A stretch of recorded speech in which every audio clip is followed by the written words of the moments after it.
can tell us what to do.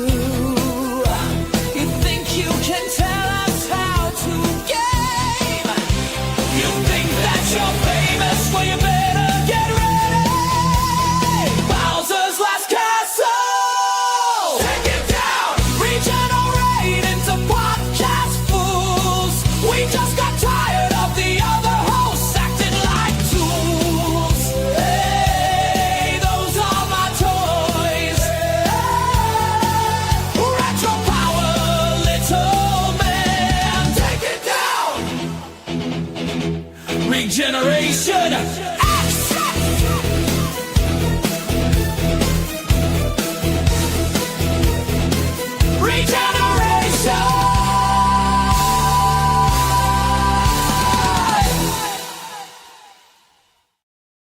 Gentlemen, boys and girls, welcome to the world's singular, most unwoke, uncensored, unfiltered, most based podcast in the absolute universe. My name is Jimbo from Retro Game Lounge in the world famous Retro Game Lounge. That magnificent bastard is Chris from CM Retro Gaming, and this is Regeneration X. Says it all right there on your screen. Games, movies, news, and roast. That's the way we do things on this show.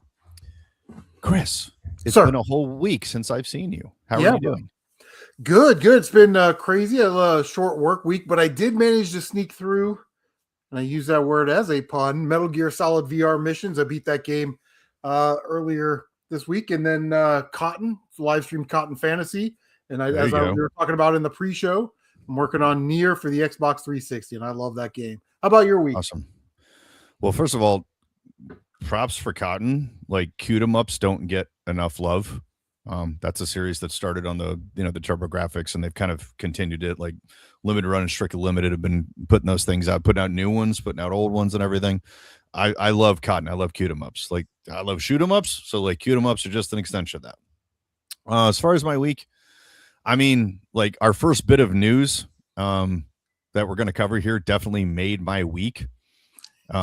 For two reasons. Number one, it was like, wow, did we fucking scoop this? Like, did we have a window into the future in this? Because this is something we talked about like 3 or 4 episodes ago, I think, where somebody was trying to download RoboCop from Steam. They clicked on the downloadable and they opened the executable and they're like, that's not RoboCop. And it was apparently a very early build of a very, very different game. And turns out that game is in the works, ladies and gentlemen. Hunter the Reckoning Death Wish, summer 2027. They are reviving the Hunter the Reckoning franchise, and I've only got 2 things to say about that. One, I hate that I have to wait over a year to do this. Like, it can't even be like end of 2026, where it's just like, all right, Christmas, fucking game on. But it's like, it's not even summer here yet, and I got to wait through that summer and through 4 more seasons to get to where it's going to come out. But my hope is they're being smart.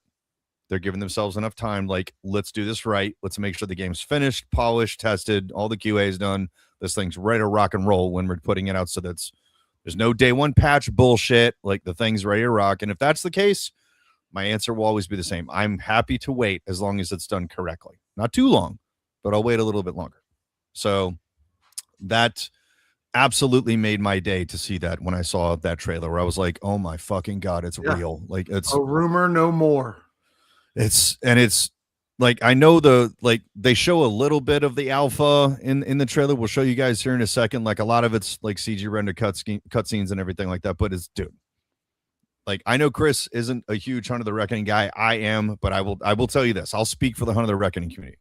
That shit checked all the boxes. Like, they're hunting down a vampire. Dude's got the crucifix with the blade coming out. There's werewolves and shit. I'm like, let's fucking go. Like, no, they're playing the fucking hits in that trailer, too. This game plays kind of like a top-down Diablo style game. Is that how this game plays? That's how the original 3 play. Yes, it basically plays the same way like Diablo / Gauntlet plays, but it's got guns and I would be into that. Weapons. So it's like, I like Lara Croft in the Temple of Osiris, which is okay. Then you will like this, because dude, it's fucking strange, because it's the only game I've ever played that is like I'm just, for lack of a better word, like dungeon crawler kind of stuff, like Gauntlet, Diablo kind of shit, like everything. But it's also a twin stick shooter at the same time. Oh, nice. Yeah, I would definitely like that then. Yeah. So it's like you can melee shit. You can melee the crap out of things. Like every character has a melee weapon and they have their primary firearm, and you can pick up additional firearms like shotguns, machine guns, all kinds of stuff, Yeah, which for are sure. limited. But I'm gonna check right now, see if I have that on PS2. you should get it. So, but if you're gonna do anything, dude, play the first one first. The first one's only on Xbox. Oh, PS2 okay. had Wayward. It's my least favorite of the three. It doesn't suck. Like, I'm not saying least favorite as in like the game sucks. All right, It's just I have Wayward on the PS2. Okay, it's not a bad game, but the other two are so good that it makes me downgrade that one to number 3. Like, they reuse some assets from the Xbox One. The Xbox One was first, then came Wayward, then came Redeemer, which was only on Xbox. The original one is on GameCube, though, by the way. It doesn't look quite as good as it does on Xbox, of course. You got a little bit more power. So Hunter the Reckoning is the first one. Correct. And it's on the Xbone. Yes. I don't think on the list. I just tagged it as do you have a modern Xbox? Yeah, I've got an original. I've got a couple 360s. I've got an 1S. So okay. Well, if you've got a 1S, my advice to you, get the disc and just rock it on the 1S. It's backwards compatible. Oh, nice. So Even like better. it's not an expensive disc. It's like you can probably get it for $20. Yeah, you know, and sure. it actually looks good. More. Like the upscaling and stuff to 1080p. I played it once. It doesn't suck. Like, I'm a purist. I want to rock it on a tube, you know, in fucking 480p deliciousness and crap. But you know, I get it. I'm a sweat lord. But on a flat screen, it doesn't suck. Like, it actually does a pretty good deal of upscaling. So it's not bad. I just wish they did Redeemer with it, which is the true sequel to the game, which is way fucking better than the first game. Like, that's the definitive game. Better story, better writing, better action. Like, everything is just scaled up. I have a feeling, because you and I were discussing this offline, so now that we know that Hunter the Reckoning is getting a new entry, I would be willing to bet money that we are going to see a collection of the original 3 games, maybe in their original state, like, you know, maybe just good old-fashioned 480p, but I'm betting they're probably going to give them the spit polish, man, and maybe upscale them to 1080p, like maybe reskin it a little bit, like give it modern assets and things like that. Like, add modern token systems and all that stuff. Yeah, like maybe give it online multiplayer, because the original 3 never had that. They were all local. I am with netcode. You can fucking do that shit. I mean, they did it with, you know, the X-Men game that's coming out on limited run, which is live right now, by the way, guys. You can put in your pre-order. It goes until May, though, so don't be in a hurry. Like, you got plenty of time. Like, they're doing that one with netcode where it's got 6-player online multiplayer. There's no reason that you can't do this with any other game. Netcode has changed everything, because it's basically like AI filling in the gaps for fucking multiplayer shit, where it's like predictive algorithms and shit. So I would love to see limited run, strictly limited, you know, one of the boutique houses get a hold of this thing and be like, let's put out the Hunter the Reckoning collection. Like, let's put it all in one thing, put it on Switch, Xbox, PS, you know.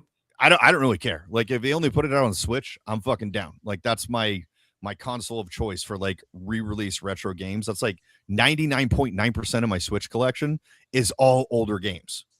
I have like 5 modern Switch games on that. Everything else is strictly limited or limited run. It's all older shit.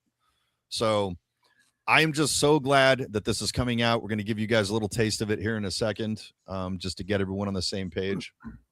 But yeah, to your point, though, you know, what's that? I like it when they don't give you a shit version of the game and then make you update it.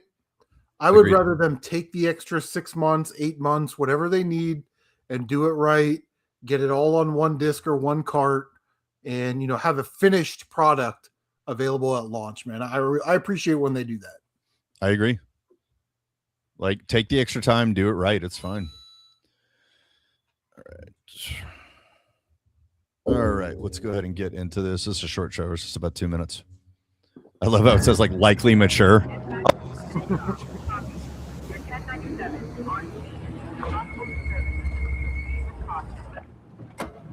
I also just want to say that I'm so happy that Taeyeon has a hold of this, like the RoboCop game, the Terminator game. That like Teon is like they're on fire right now, dude. Like I'm glad that this is in the hands of Teon because they're gonna do this shit right.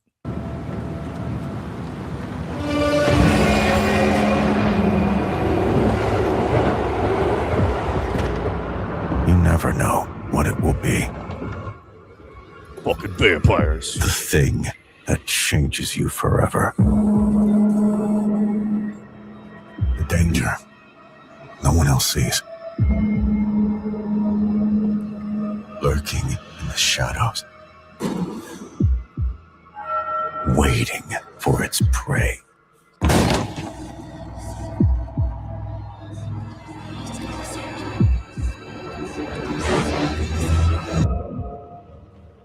Shaw took control. There's nothing here.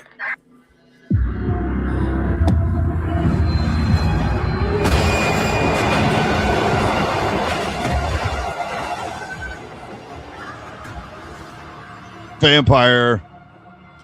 We have learned. We've prepared. And we won't let it happen again.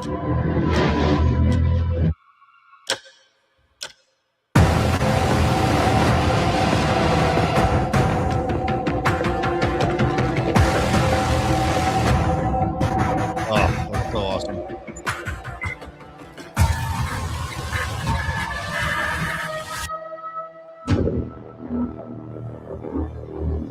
Go time, baby. A reckoning is coming.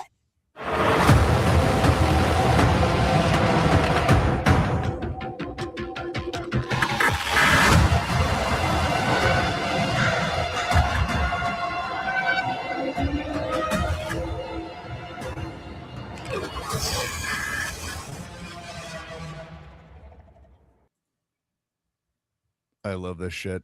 Oh my god. Like that was even better the second time, to be perfectly honest. Let me get rid of that. Okay, but it's I love that. I know that Chris wouldn't get any of these vibes, but I would because like I'm a fucking total nerd for this franchise. So the thing with they're called the imbued, basically like the chosen ones, essentially, like chosen by heaven, nature, the universe, whatever you want to call it. They never really specify it. Basically chosen to fight like werewolves, vampires, and shit like that. They're imbued with special powers. They're regular people with regular jobs. Like they're not superheroes. They're just like, like I mentioned last time in the original, like, one was a cop, like one's an outlaw biker, one is a Catholic priest, one is a rave girl and everything. The regular people that have like, they don't know each other. They have nothing in common, but they're just basically, they're like, I guess like kind of like the Slayer, like Buffy the Vampire Slayer, they're chosen. Yeah, right. And basically, yeah, like they're just chosen by whatever powers that be. They're just chosen to fight these things. And they know things that they didn't know before they were chosen. Like it's like a switch in their head just goes into the on position. And they're just like, all right, like we're here together. Like dude walks past, head into the shit. The other lady's got on the phone. They've got a hacker on the team. Obviously she's fucking hacking the security system. Like that is entirely how this universe works. Like that trailer, fucking chef's kiss, masterclass, and how to like give us a taste, but not give us too much. So it's in good hands.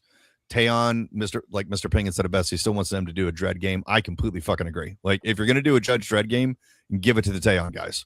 Like they will handle this shit correctly. They killed RoboCop. They killed the Terminator. Like these are the guys who can handle movie franchises and kind of break that streak of movie games sucking. Like, yeah, they suck unless Teon's doing them. When Teon does them, they get them right.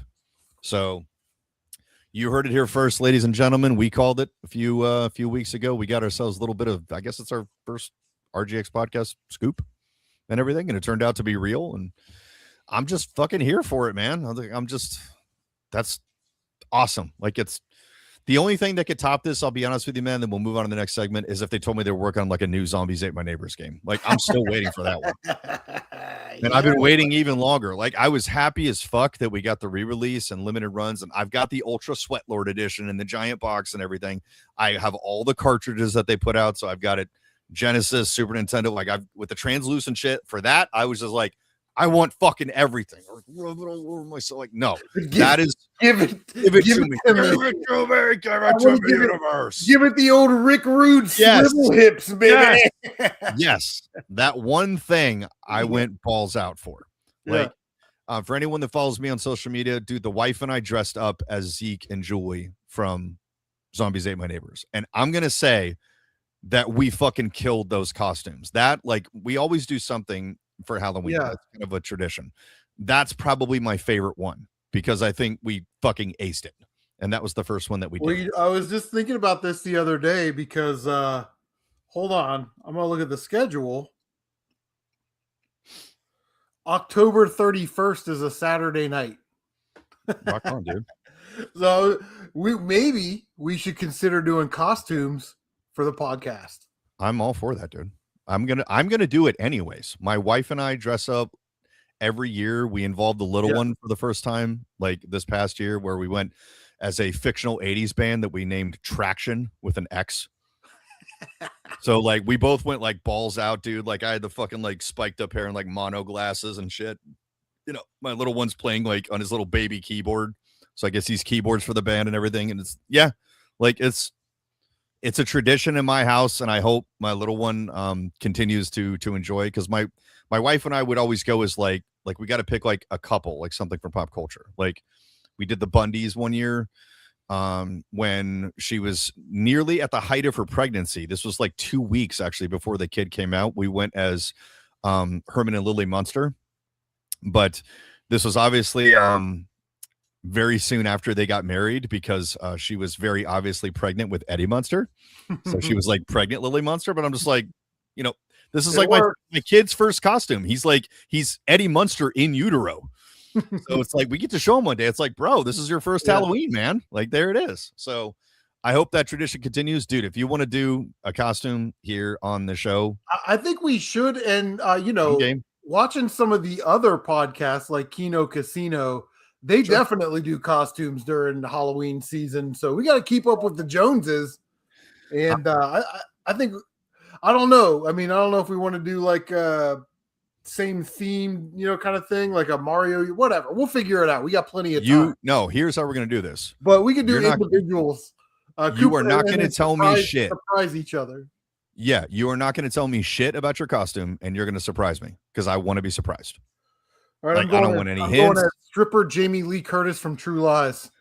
I'm gonna wet my hair back. I mean, if you can pull it off, like, sure. I don't have her legs or her tits. I went as the psycho bride from the Purge Anarchy once. Like the mask, the wedding dress, and everything, the chick with the gold AK-47. I did that once. It was the only time where I went like a different gender costume. But the funny part is, and I'll send you this picture sometime, Chris. I wore that same costume to my gym at the time, who was having a costume contest. So I actually wore this while I was working out. So I was basically dressed as a woman. So I'm like, they're like, what are you here to do? I'm like, break all the female records. Yeah. And for the record, I won the contest. So like the owner actually took this fucking amazing picture of me in my full costume, just cranking 315 deadlifts like it's nobody's fucking business. And I'm just like, yep, that's right, ladies. Like, just, I'm here to kill it. But I mean, it's like, dude, everyone else there like barely tried as far as their costumes. Like mine was the only one horror themed. I had like blood all over my dress and shit like that. Like I was the only one who really took it seriously. Like, are you here for the costume contest? I'm like, no, I'm here to win the costume contest. There's a fucking difference. All right. Yeah. So it's a thing, but no, like seriously, if you want to do costumes, I'm going to do it anyways. I only have one rule. We're going to do it the same way we do it on my other show, Dirt Flicks, because me and the rest of the hosts always dress up. There's only one rule. You cannot say shit about your costume to the other hosts. You got to be totally secret. Fair enough. And we basically turn the cameras off, and I would introduce people individually, like, here's Frankie, or here's Kyle, or here's Willie, or whatever, and just kind of introduce people one at a time. So you do whatever you want with your costume. Seriously. Just don't be a fucking crayon like Mark the Game Shark. I'm still fucking... He was a fucking crayon Mark. one year, dude. Best dude ever. And he tried to do that again the next year. I was like, no, you're not. You're not doing that shit. He's like, well, why not? I was like, because you already wore that fucking costume, stupid. Like, duh. Like, you can't do that again. Like, have you ever seen me repeat it? No, and I'm never gonna repeat it. I'm gonna do a different thing every year. Yeah, right. Maybe I'll go as Erica Kirk, since that seems to be a pretty fucking popular costume these days. Do it. Drewski fucking killed it, and I thought it was hilarious. So it's like, that's fine. It's hilarious. All right, so we have a new recurring segment here, my friend.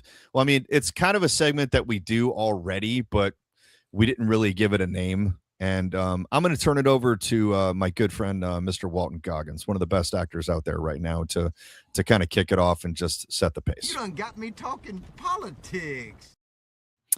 You done got me talking politics, Chris. It's just the way it's just all kinds of stuff. All right, so we'll kick it off with a quick one.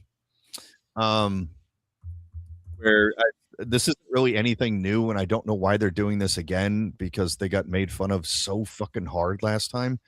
But I'm just going to sit back and laugh again. Okay, so Chris. Sir. Hot off the presses for you, in case you didn't know. Did you know that there was another No Kings protest this weekend? Oh, really? Yeah. Wow. I thought we were celebrating a No Queens protest because Kamala didn't win. God, that didn't land because I stuttered like an asshole. It's, dude, I'll be honest with you. I didn't hear anything about it, but it is even touching my very small West Virginia town. There's actually a detachment of folks actually here protesting. Now, I will give them credit. So far, it's been uneventful. It's been peaceful. There hasn't been any fighting or anything. Like, the cops haven't had their hands full. They're just a bunch of idiots, like, standing on the street shouting about how they don't want kings in the United States. And, well, we have never had one for the entirety of our nation's existence. I don't know why that's privileged information. I don't really care. Like, it's as long as they're being cool about it and they're just standing there holding their stupid signs and saying their fucking regurgitated, CNN talking points. What did we say in podcast 1? If you're exercising your rights and you're not bothering anybody else, even if I don't agree with what you have to say, I will stand shoulder to shoulder with you. Absolutely. And your right to stand there in Virginia on the sidewalk like an asshole with a sign posting against No King or protesting against No Kings. We'll do that for you. It's fine. It's fine. I don't care. Right? It's when you get out of control, that's when I have a problem, and I'm sure people on Chris's side of the Leo thing definitely have a problem, because then you're putting them at risk. So that's obviously a very big problem. But so apparently this is going on outside the United States, Chris, which, and guys, I'm not leading you into a fucking gag joke here. What I'm about to show you is absolutely real. Like, I understand it going on to a degree inside the United States. I don't agree with their message, and I don't understand where the hell they're getting it, but I understand that it's a bunch of people who are angry that Orange Man Bad is in the White House. Okay, fine. But did you know that England is participating in this? Yeah, and I have proof. Yep. So this was the turnout basically in Greater London, as I understand. So I want to completely illustrate the raw irony of what we are looking at here. We have a bunch of people who are in a country that has a fucking king and has for the entirety of their country's existence protesting an American protest that they don't want Americans to have kings when they have a king. Retard is not a big enough word. Fucktard isn't a big enough word. Like, we need a bigger word. We have a bigger word, Jimbo. They have met their quota for retardium. That is how retarded they are. Yes. They have met the limit, and they are full on retardiums. Because how do you live in a country with a king, and then while you've got a Muslim invasion going on, by the way, and then protest a country that does not have a king, as you so eloquently pointed out earlier. And I forgot to mention one thing. We fought that country that is on your screen right now, who had a king, and we basically said "fuck you" to their king. That is the genesis of our country. Yeah, we gave them the ultimate No Kings protest. We killed the people and threw them out of our country forever. Over 3% tax on tea. No less. We are a rowdy bunch. We are a pretty volatile bunch of motherfuckers. Yes. And I think now that you bring up the 3% thing, Yeah, the people at the Boston Tea Party would be appalled at the stuff that we are tolerating right now. They'd be Yeah, like, for bro, sure. we literally fought the greatest army on the face of the fucking earth over a 3% tax on one item. And you guys are getting taxed to death. Like, what the fuck is wrong with you? Right. Let's go. Yeah. They are literally the people that colonized everything. You know what I Yes. mean? And people get mad at us. I know. It's, hey, we were a British colony too. It's sure. Like, yes, originally, sure. We were a colony of the great King of England. Okay. And then we got tired of their shit, started owning guns. They tried to take our guns. We said no. Then they tried to take our guns again and we shot them. Like, that's pretty fucking simple how that thing is. Like the Kembe Mutombo in the grocery store. No, no, no. Yeah. You're not taking our shit. Nope. So, Their guns in 97 and look where they're at now. exactly.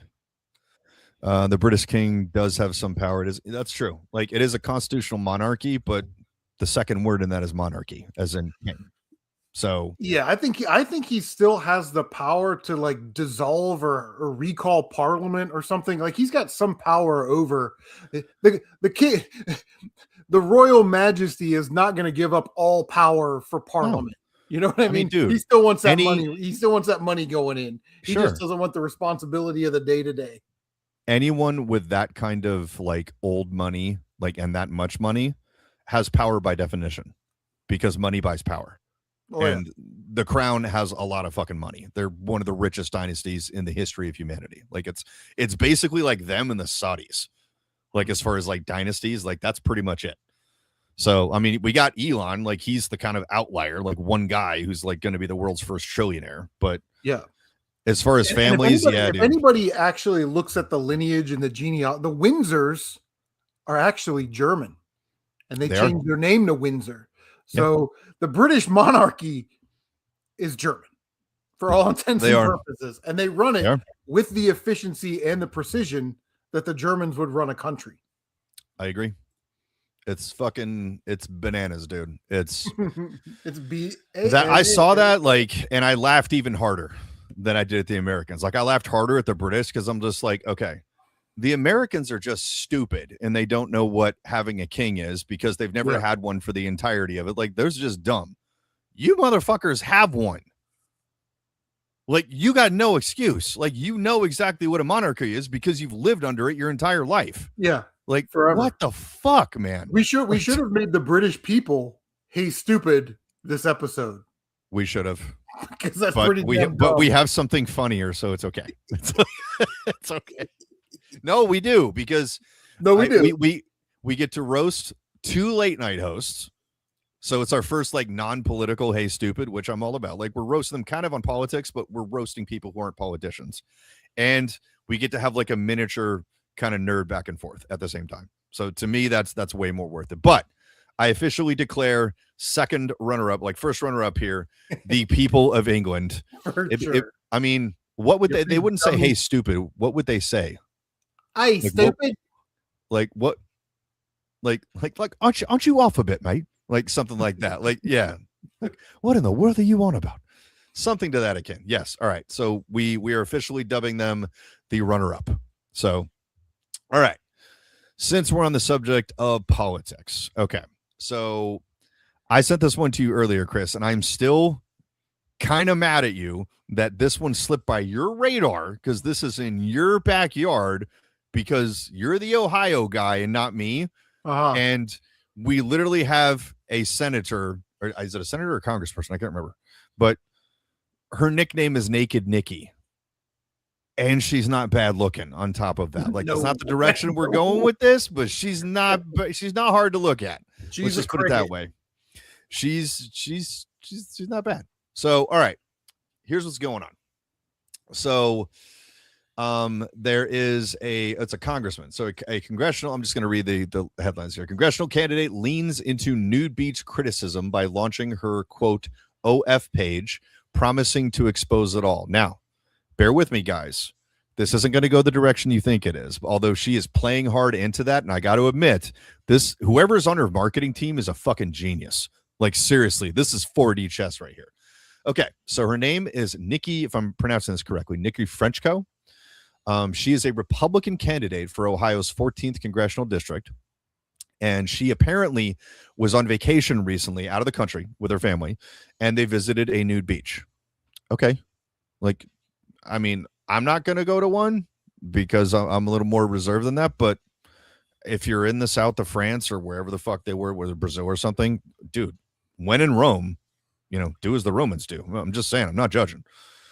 So basically that leaked, and her opponent, also a Republican, is basically trying to use that against her. That would be incumbent Republican Congressman Dave Joyce. So he basically gave her the nickname Naked Nikki. I'm like, okay, not really clever, but whatever.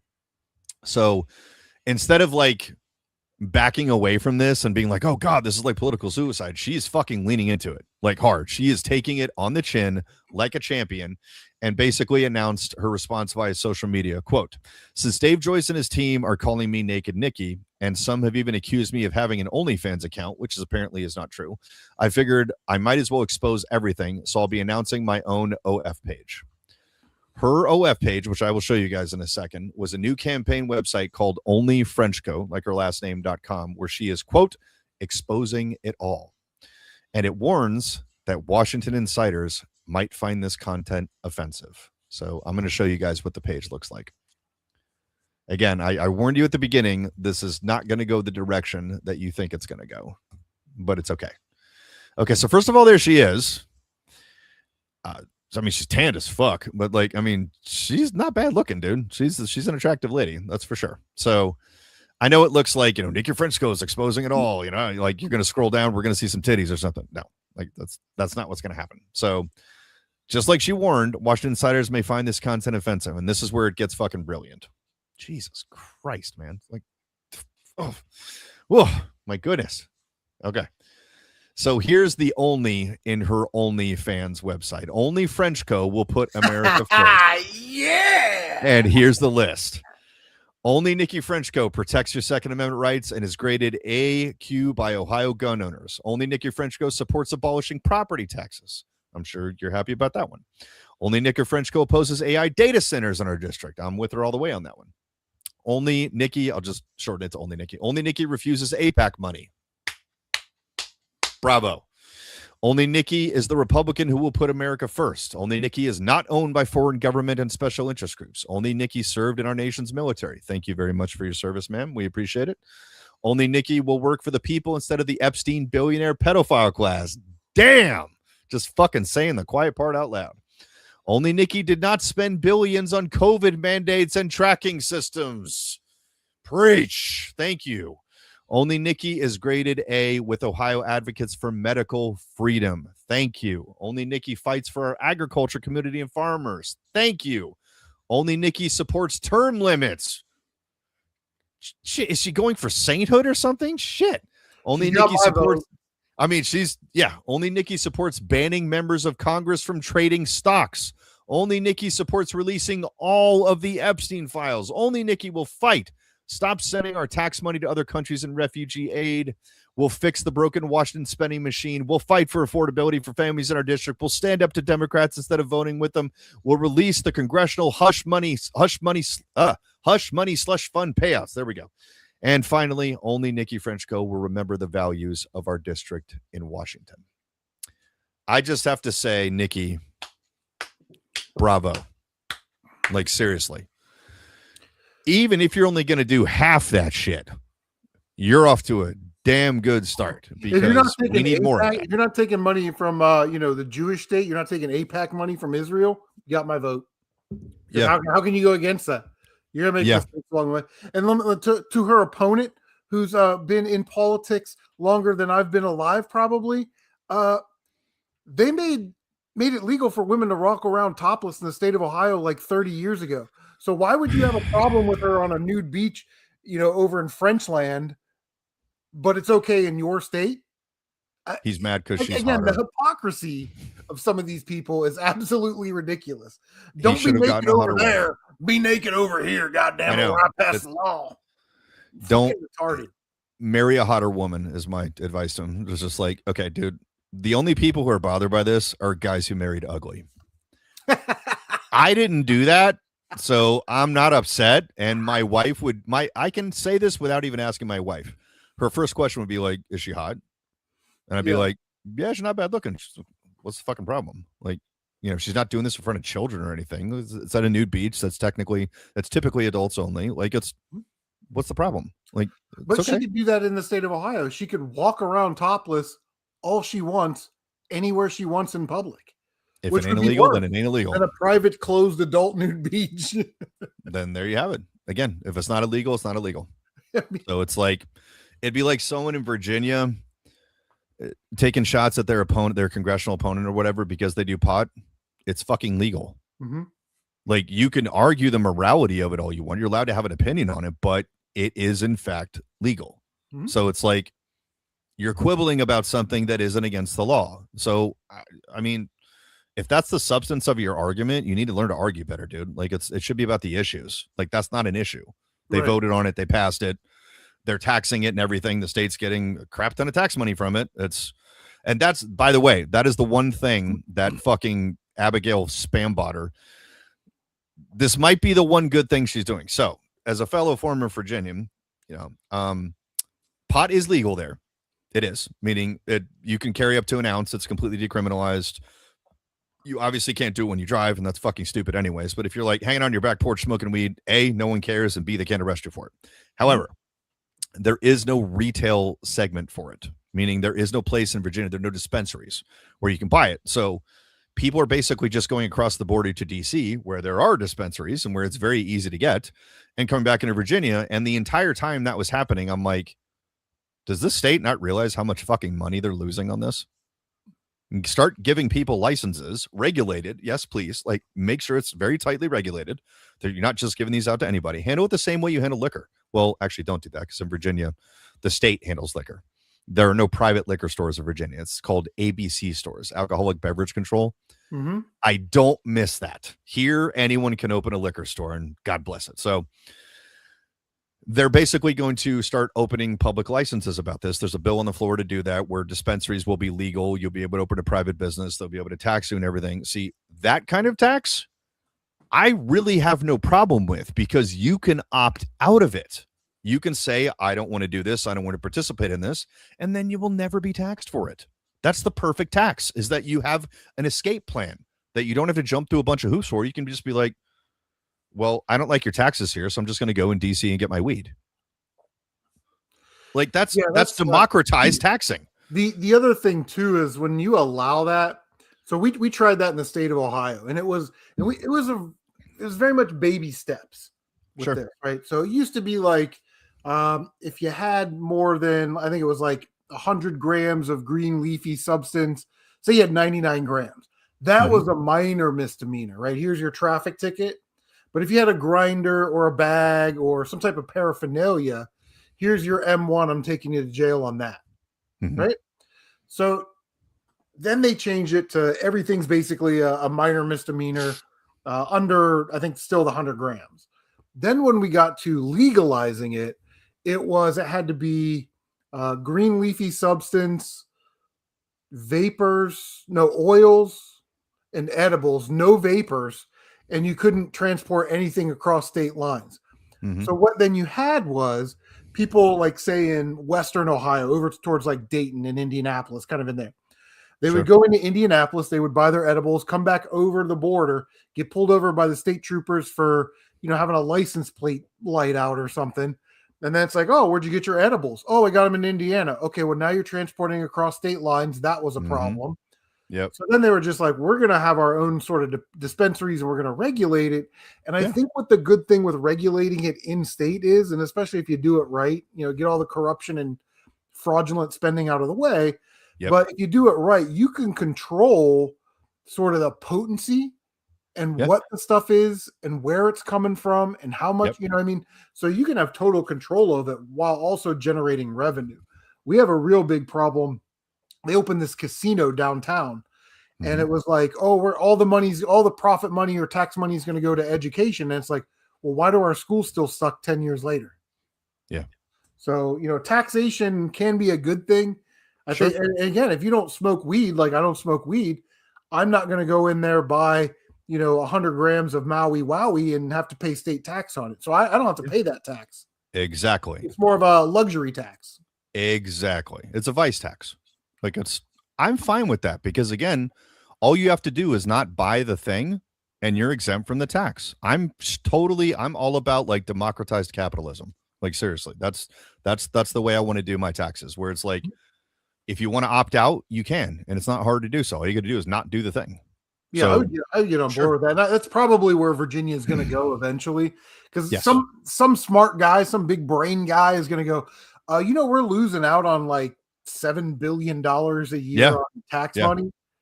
I think that's why, because especially Northern Virginia, because it's right next to DC. So the bill's on the floor. It's Democrat backed. They've got a Democrat governor. The odds are it's going to pass. So I'm fine with that because it's like, okay, that's a tax that makes sense. The rest of the crap can go suck a dick. So, all right. So one more quick topic while we're in politics. We're actually going to borrow something from I guess they're our colleagues now since they're fellow YouTubers, so the Hodge twins. And this is a post that they had recently that they shared that I'll put on screen for you guys. So I'll just read off the list here. So mass deportations now unplugged, parentheses, promise broken. Zero Epstein indictments, promise broken. A new war blooming, blood red, promise broken. Gasoline prices spiking. We'll get to that in a second. Promise broken. Demonization of MTG and Massey. FBI ignoring foreign breadcrumbs in wake of Kirk's death. H-1B visas in full force. Promise broken. Border wall was still unfinished. ICE retreat from Milwaukee. Promise broken. Doge unplugged. Taliban still bankrolled by U.S. taxpayers. No auto pen indictments. America first. What am I supposed to get excited about again? Mm-hmm. So I don't disagree with all of this. Like, I really don't. I have a couple of quibbles with a few minor things. Yeah, I think you're kind of grasping a little bit at a couple of things, but I understand the intent. The intent is basically like, we voted for all of these things, and why aren't these things getting done? I'm going to zero in on one of them just to kind of kick things off here. The zero Epstein indictments, I will die on that fucking hill. It is completely unacceptable that there has been not one single arrest. Yep. That is a promise broken. The new war blooming. Trump touted himself as the no war president. He didn't get us in any wars in his first term. He promised that, I'm going to stop people from dying. We're not going to do any new wars. And well, we're kind of knocking on the door of one right now. Yeah, I was going to say, here's where I'll nitpick a little bit. We're not actually at war with Iran, but we are exhibiting warlike tendencies. Yes. You know what I mean? Like we are, again, it has to be approved by Congress, but that hasn't been done since the Vietnam War. Once he starts sending ground troops in there, then I'm going to say that we're probably at war. That's a war. Not Congress has approved it. Yes. But again, that hasn't been done since the 70s. And stuff, then I'm good with that. Right. Like, none of the Gulf Wars were official wars. Congress hasn't approved a war since Vietnam. So it's almost become irrelevant, like, these days, whether Congress or not approves it. I'm going to go by Chris's definition, be like, when we have boots on the ground and they're like actively engaging, to me, by definition, that's war. Yeah. To me, it's not only boots on the ground, but it goes a couple steps further. It goes to, what are our clear military objectives, and what does a winnable and clear exit strategy look like? So, those are kind of the elements that I look for. I know it's not like the legal definition or what the Congress people look for when they vote for it, but Sure. If we're just sending troops in there to murder people, then that's not good. We have to have some military objective. And if we don't meet that objective, then it's not winnable. And if it's not winnable, then we didn't win that war. Agreed. So anyway. Doge unplugged.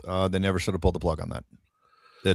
I'm mad that it's not still going, to be perfectly honest. Yeah, Doge should be an entity that operates outside of any real government control, just to avoid corruption and tampering with Doge.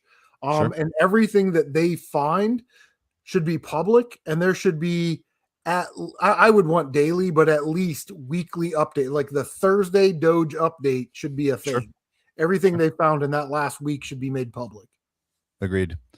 Mass deportations, they haven't stopped them altogether, but let's be honest, it has slowed down quite a bit, and there's still a ton of people not here legally that need to be removed. I'm a little bit aggravated about that. Like Yeah, and that's a process, I think, and there's some funding elements. I'll tell you right now, in law enforcement, we have a recruiting and retention problem. So I can Sure. imagine that ICE has the exact same thing.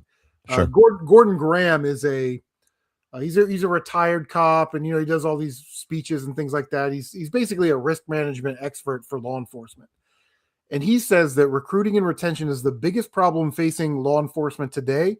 And if every police officer in this country right now recruited 2 people per year, we wouldn't be able to keep up with the requirements and the attrition and the hiring needs. That's how bad it is. That's bad. We're going to be looking to hire 10, and we pay $100,000 a year in Ohio. That's a lot.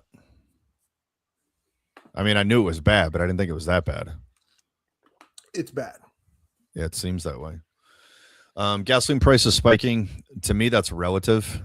Chris and I have talked about this one offline. Like, it's not anywhere near where it was at like the height of the Biden presidency. No, but let me flip that coin over to the other side. It's also not as low as it was during the previous Trump presidency. It got so earlier in fucking this Trump presidency. Because Right. I think I paid $2.19 or something, and now it's like $3.99. Here's my issue with the gas thing. I understand what Bill is saying here with gas and groceries and things like that. But what we heard during the Biden administration is that the president doesn't control the gas prices, which I essentially agree with, even though he's kind of responsible for working with these corporations to ease the burden on the American taxpayer. We Yes. do have an oil reserve for a reason. which he can Just release. for these situations. You Yes. release that reserve, it keeps the gas prices down, and then Yes. after the conflict, we kind of wait for the price of oil to go down, and then we restock that Replenish reserve. it. Exactly. I don't know if that's happening. Here in Ohio, it's like $3.99, and when you bundle your Kroger discount, you get $1 off, so it's like $2.99. I'm already seeing it in California. It's like $8.30 or something like that. And it's like 85 cents a gallon in California is gas tax. Right.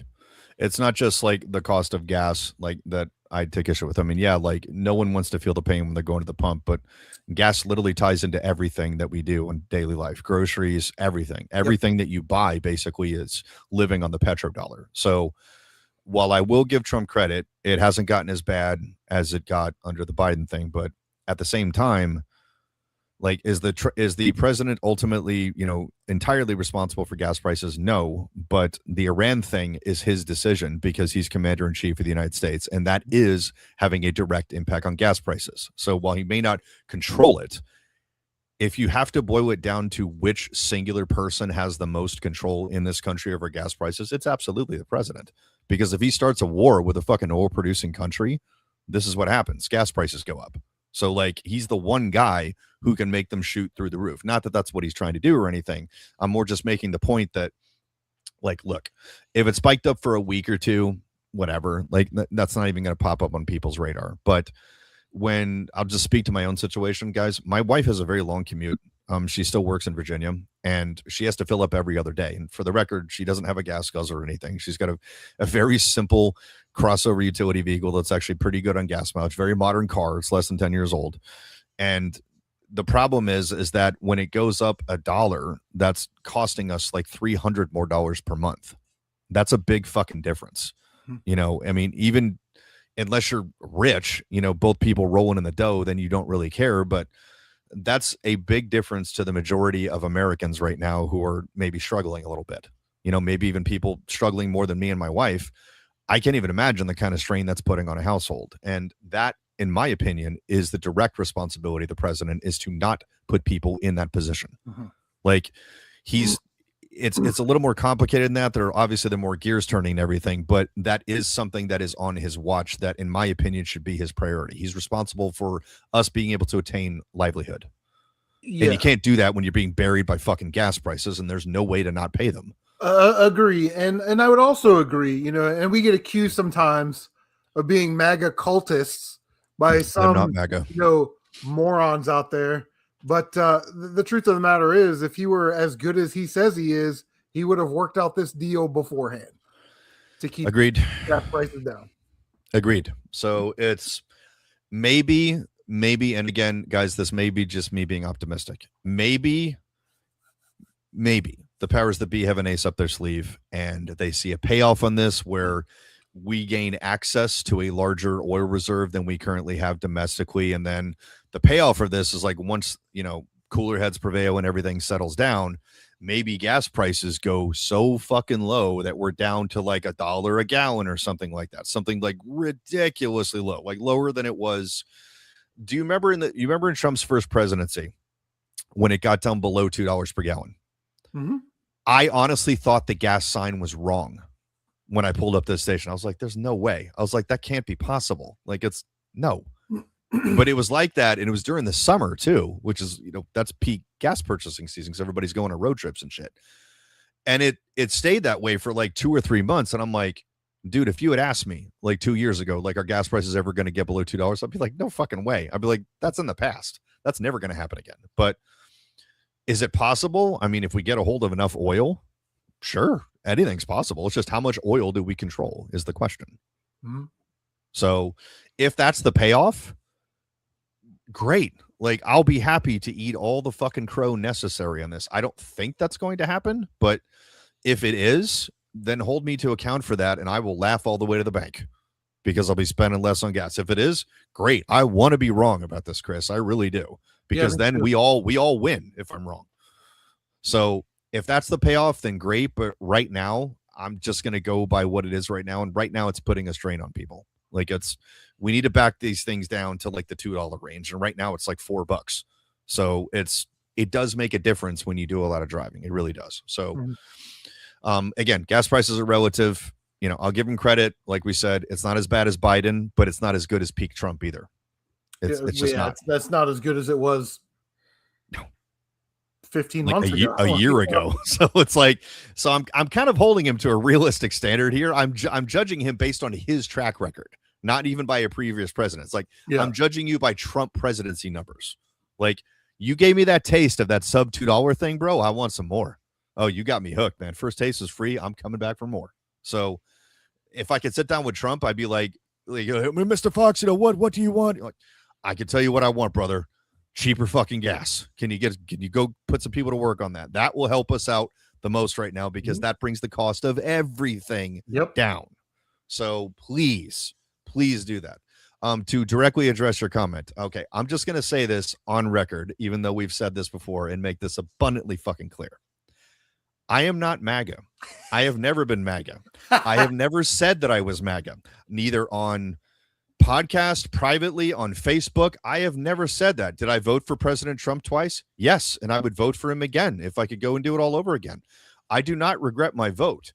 But the simple fact that I'm sitting here on my podcast, on my channel, of my own free will and on my own free time, criticizing President Trump for his actions means I'm not MAGA. MAGA are people that think Trump says, thus it is gospel. I will never think that about anyone who isn't the almighty Lord in heaven. There's one body that gets to do that.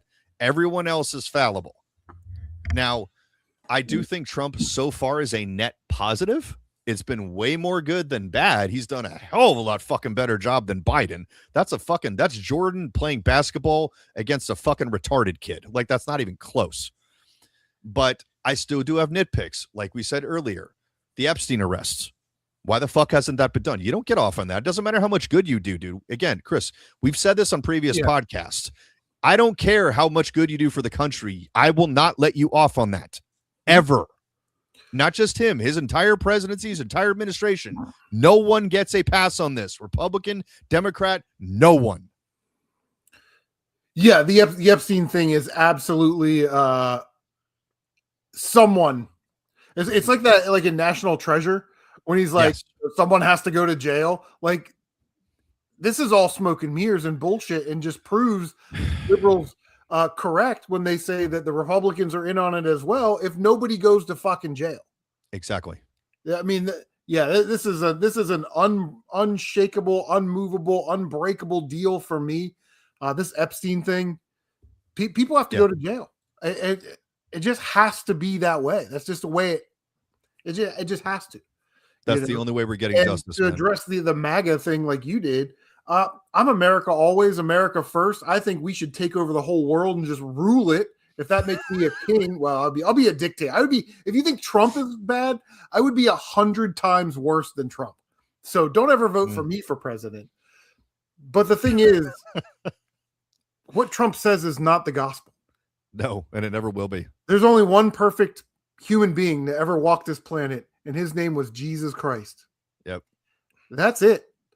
Pretty much. So on this show, at least Jimbo and I have talked about it. We've expressed it several times. Yep. We will not let any Republican off the hook. No. In fact, we hold them to a higher standard than we do these libtard shitbags because we expect that behavior from them. So yes, yeah, looking down this list, some of these things, no auto pen indictments. I don't know who's in charge of that. I didn't know the Taliban was still being banked. Like the first thing I would do as president, we are not sending foreign aid to anybody. No. As long as 1 in 4 children in this country still go to bed hungry. Yeah. Border wall unfinished. That's a whole thing. It is, but it can be done. Plus it creates jobs, I might add. Yeah. Like seriously, it's a domestic like civil labor construction project. It'd be one of the largest ones in history. So seriously, like 2 birds, 1 stone. But yeah, it's a lot of this stuff is Trump's purview, like the demonization of MTG and Massey. That's personally against Trump, and I actually agree with that.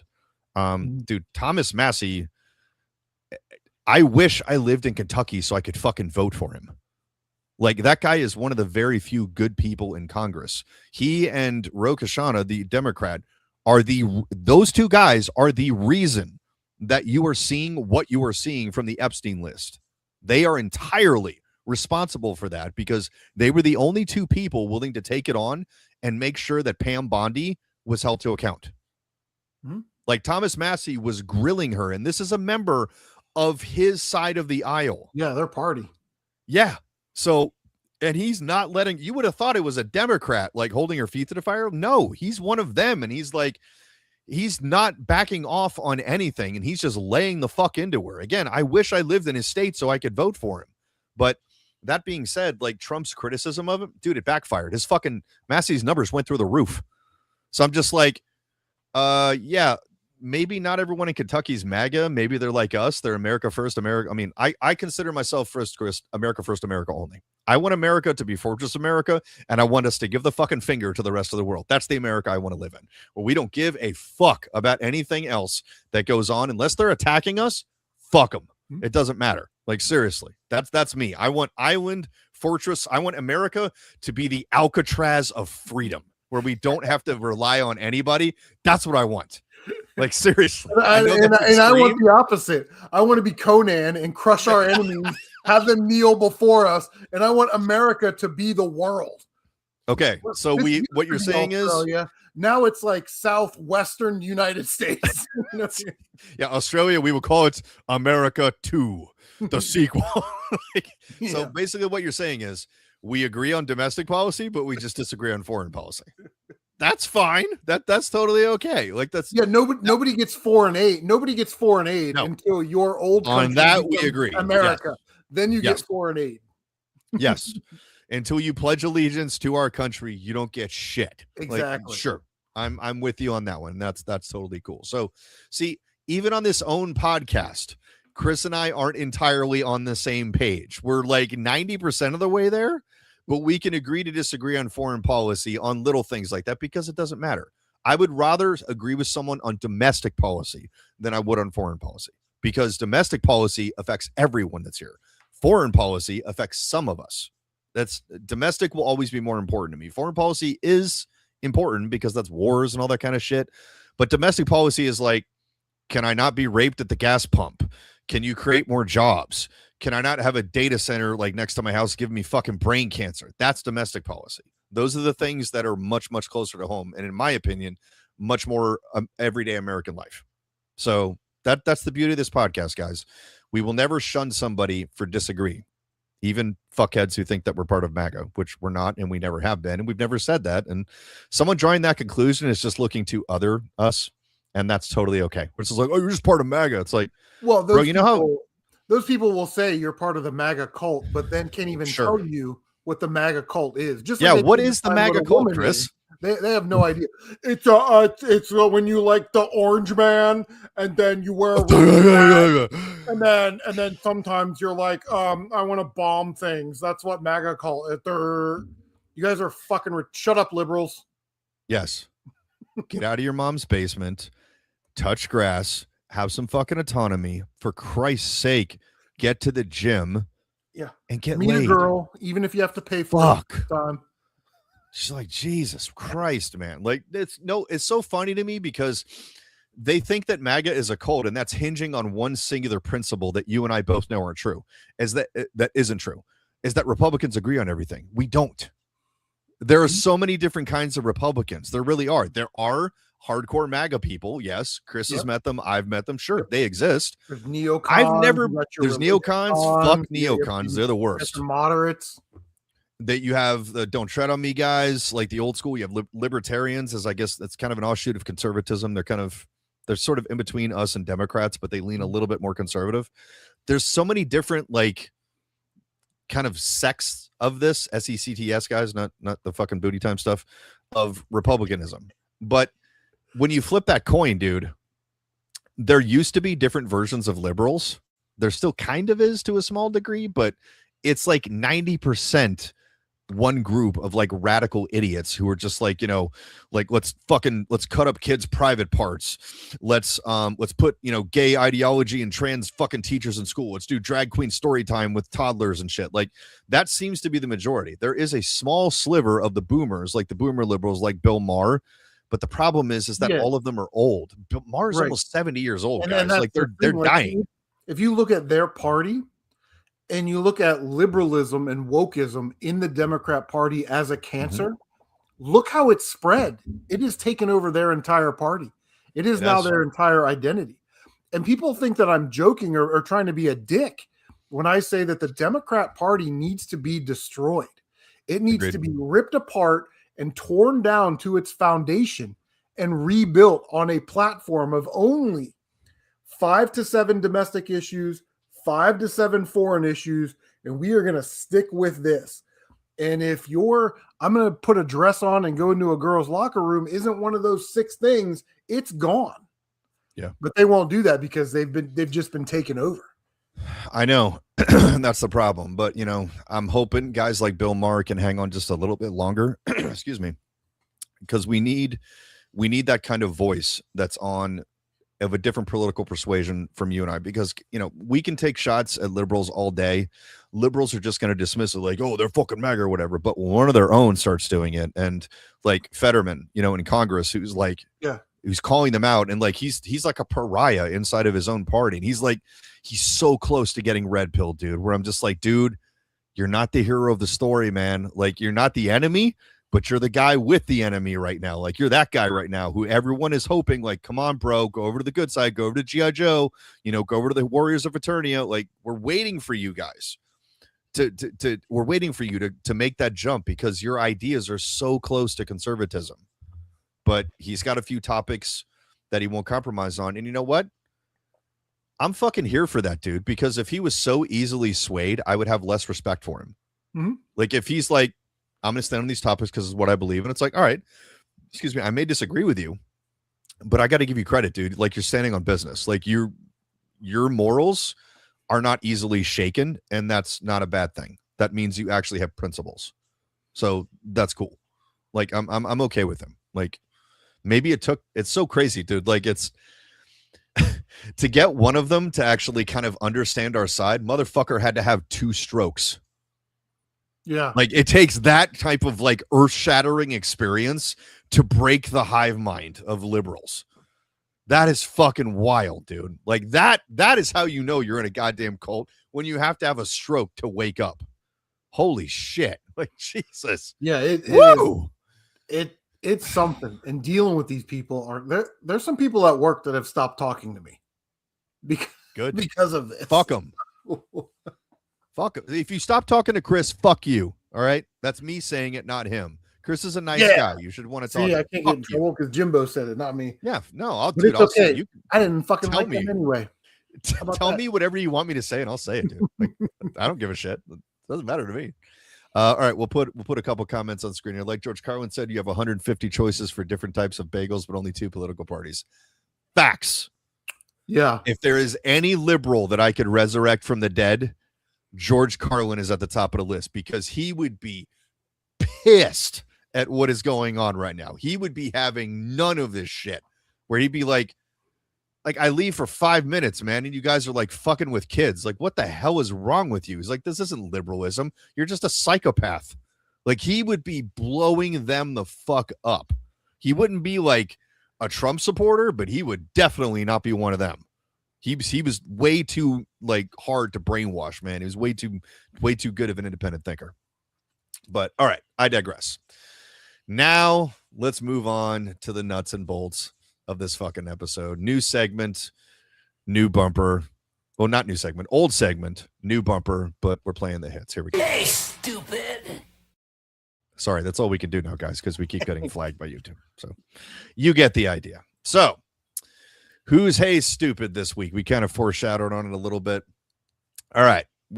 All of our Hey Stupids, by my recollection up to this point, have been politicians, basically, like people on Capitol Hill, governors, etc. So it's kind of nice that we can go outside of this a little bit. It's still kind of political, but we're really going after the people involved. So in this particular case, it's going to be Mr. Jimmy Kibble.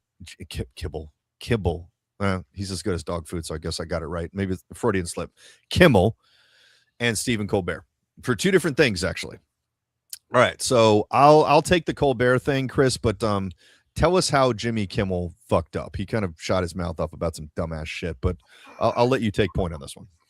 So, Jimbo, Jimmy Kimmel, who used to do a show way back in the day, very funny with Adam Carolla, called The Man Show. And it was funny. Yeah, it was really funny, right? And what was the guy's name? Sal, who drink the beer, right? But It was sort of billed as sort of a blue-collar, everyman, working man's kind of show, interject some of that alpha male locker room humor. Fast forward, 30-something years now, and Jimmy Kimmel, who is on the Democrat payroll, gets money from Act Blue and, AIPAC, I would assume, does a monologue about Mr. Mullins, who is the new, is he a Department of Homeland Security guy? Yeah.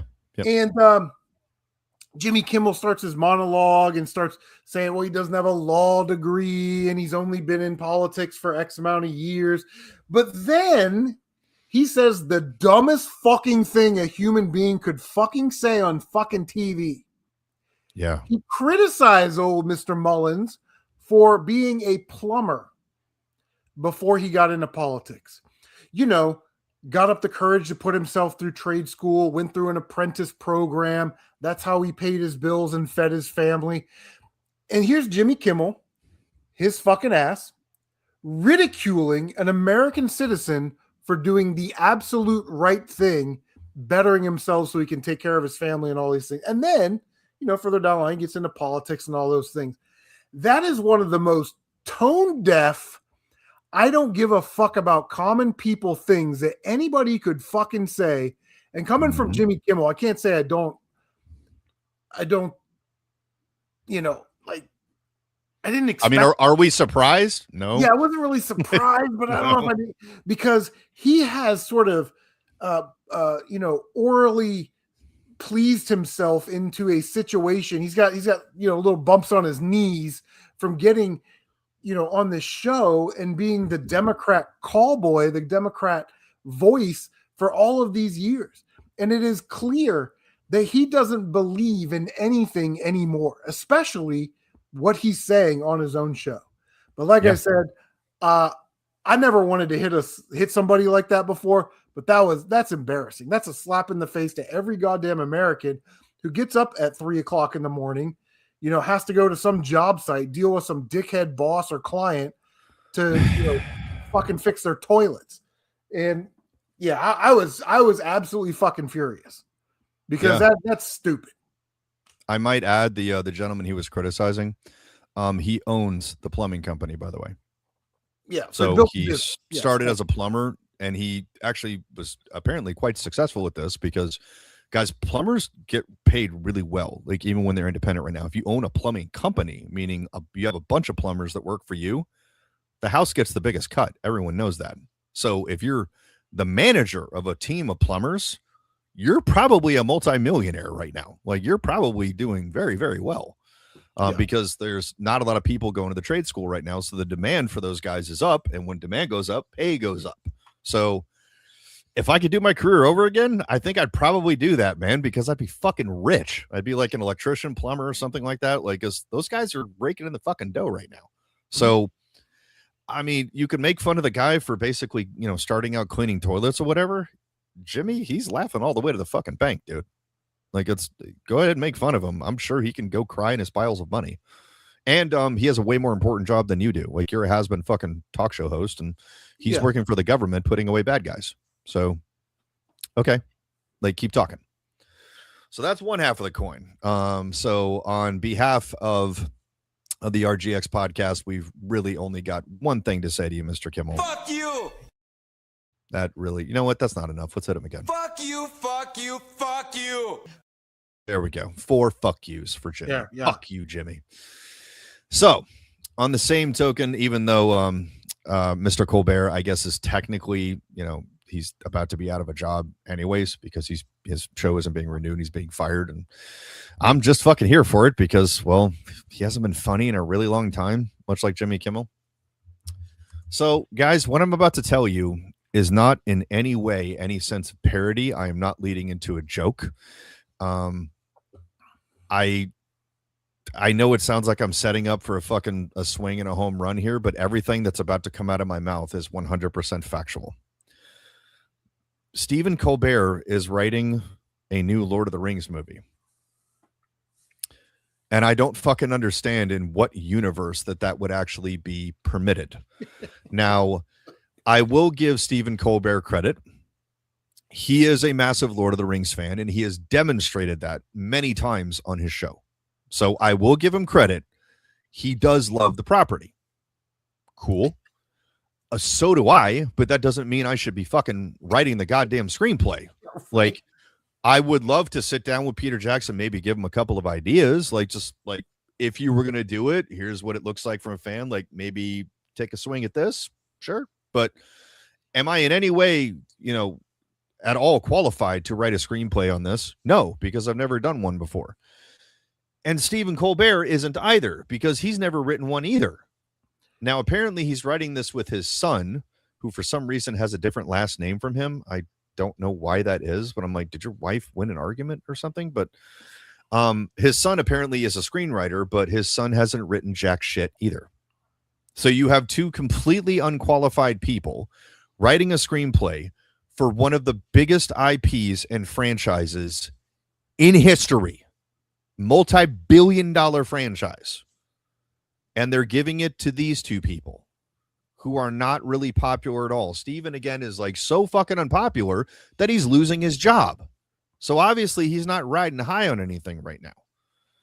And if it were the case where it was like some studio exec who's just completely brain dead greenlighting this, it's not.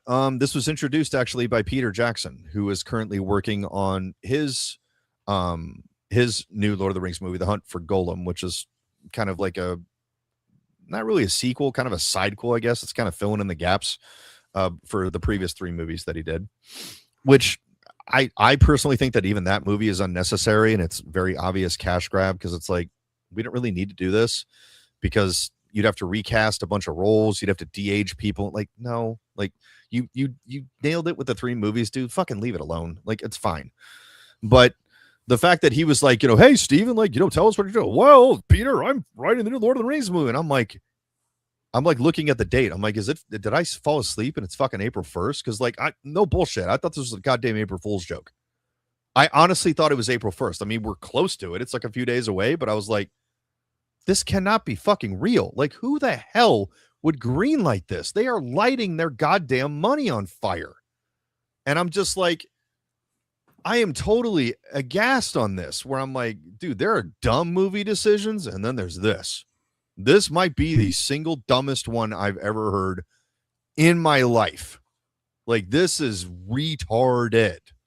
Like, you're not retarded. No, you're like fucking Galifianakis said in The Hangover. It's like, no, you're a retard. Yeah, he's like Not a retard. No, you're a retard. Yeah, It's worse than being retarded. So yeah, I don't know. Maybe if it's like like he's gonna co-write or something like that. But no, if you're giving somebody the reins to a franchise, a multi-billion-dollar franchise like Lord of the Rings, this only ends one way without Peter Jackson's oversight. Yeah, it's I don't know. Like, all right, so we'll get into it in a second here, guys. But so the conspiracy theory here is that Peter Jackson is doing this to stick it to Ellison, who now owns New Line, which owns the rights to making Lord of the Rings movies, because Peter Jackson is not a Trump fan. I don't know why he cares. He's a New Zealander, but whatever. Like, okay. And Ellison, who now owns it, he's the guy who owns Paramount, and Paramount's acquiring Warner Brothers, and Warner Brothers, vis-a-vis owns New Line, which owns the Lord of the Rings movies. That this is his way to basically be like, yeah, I'm hiring Stephen Colbert to write this. I'm going to tank this shit. It's like, okay, but in like a couple of weeks or like a month or whatever, like Ellison's going to fucking own everything. And he can just be like, okay, you can make this movie, but I'm firing Stephen Colbert. Like, he has the power to do what he wants because he controls the studio. The studio gets to do whatever the fuck they want because they control the money. So sure, golden rule, whoever's got the gold makes the rules. So I don't know what's going on. Okay. So we're not going to go full nerd fight on this one, but Chris and I are going to bicker just a little bit because we already bickered over text about this. And I was laughing my ass off the entire time. My wife made fun of me like nonstop for this. She's like, you're such a dork. I'm like, and you married me. So it's okay. So, all right. What a dork lover. Guilty. Gee, what gave it away? Was it the arcade, the game room, the toy collection? Wow. Yeah, I've really been hiding it from you, sweetie, haven't I? So during the course of this conversation, I'm laying all of this information on Chris and telling him what's going on. And I'm just like, I can't believe this is happening. And I'm noticing Chris is being strangely quiet. Mm-hmm. And when Chris is strangely quiet about things, that usually means he has no fucking idea what I'm talking about. So I'm like, I believe my quote was, is this the part where you tell me you've never seen a Lord of the Rings movie? And yeah, Chris is like, I've never seen a Lord of the Rings movie. I was like, what? I was like, what? Like, how? Like, I don't understand, dude. All right. So before I go off, I have a question because I've never asked you this question before. Honest question. Okay. Were you in the military when these movies came out? I got out in August of 2001. Okay. So no. So you don't get a pass on that. Because if you were on duty or something like that, I'd be like, all right, that I understand. Okay. You get a pass on that. These came around like 01, 02, 03 kind of thing. Like I was guessing based upon your age, Chris. I was like, maybe he was in the service then. Yeah. Like movies aren't going to make their way over. Like, okay, sure. I'll give you the benefit down there. But guys, all right. I'm going to let Chris speak on this, I promise. But I just got to set the stage and I'll let the audience jump in here, although I'm pretty sure they're going to back me up on this. My experience with this, I know, was not unique to me, but I will frame it the way I remember it. This is the last time, like, with the exception of maybe like Avengers Endgame, of like that being like a tentpole thing where people were flocking to the movies. Okay, sure. Like that was a one-off. That was a big deal. Everyone went to see that fucking movie. Great.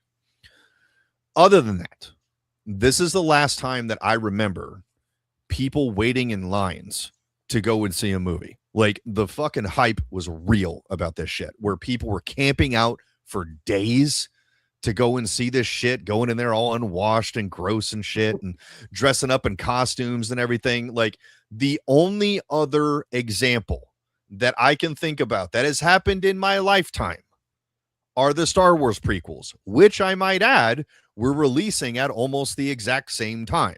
That was in like 99, 2001. Like those movies were virtually competing with each other at one point.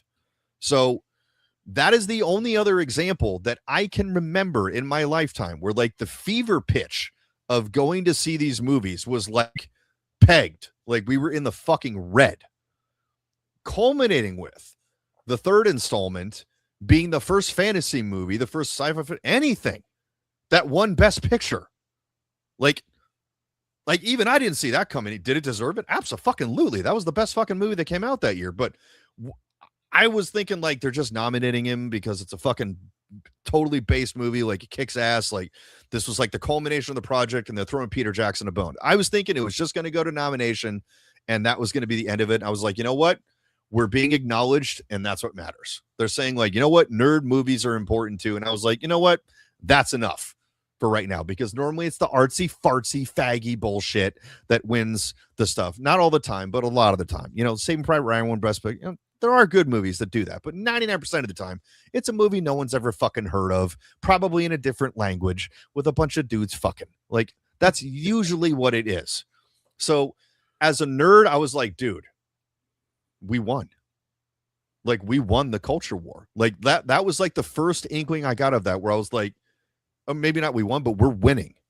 Like by the time Endgame came out, I was like, dude, we won. Like nerds won the culture war. Nerd culture is now world culture. It's yes. And all we can say is like, yeah, we fucking told you. We told you this stuff was awesome and you didn't get persecuted for it like we did. And now the rest of you are just fucking bandwagoning that shit. Yeah. Like my sister, I'll call her out. Oh, she's a total bandwagoner. She was never into this when we were young. She made fun of me for reading comic books. Now she's like, oh, Marvel movies are great. I'm like, you're such a fucking poser. Seriously.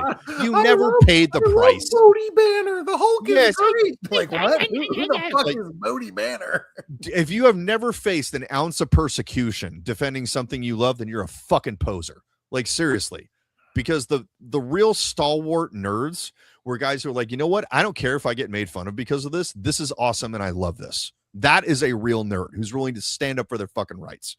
You know, just be like, dude, make fun of me. I don't care. I love this. If you don't like it, fuck you. So that, I guess, is why I am having trouble understanding. Again, guys, I've said this a million times. Chris and I had the same age. I was in my early 20s when this came out. I was the target demographic. Like, young guys who maybe read the books in school, read it when they were young. I read The Hobbit and everything when I was a kid. I read Lord of the Rings when I was in high school, fell in love with it. When I found out they were making movies, I was like, holy shit, this is incredible.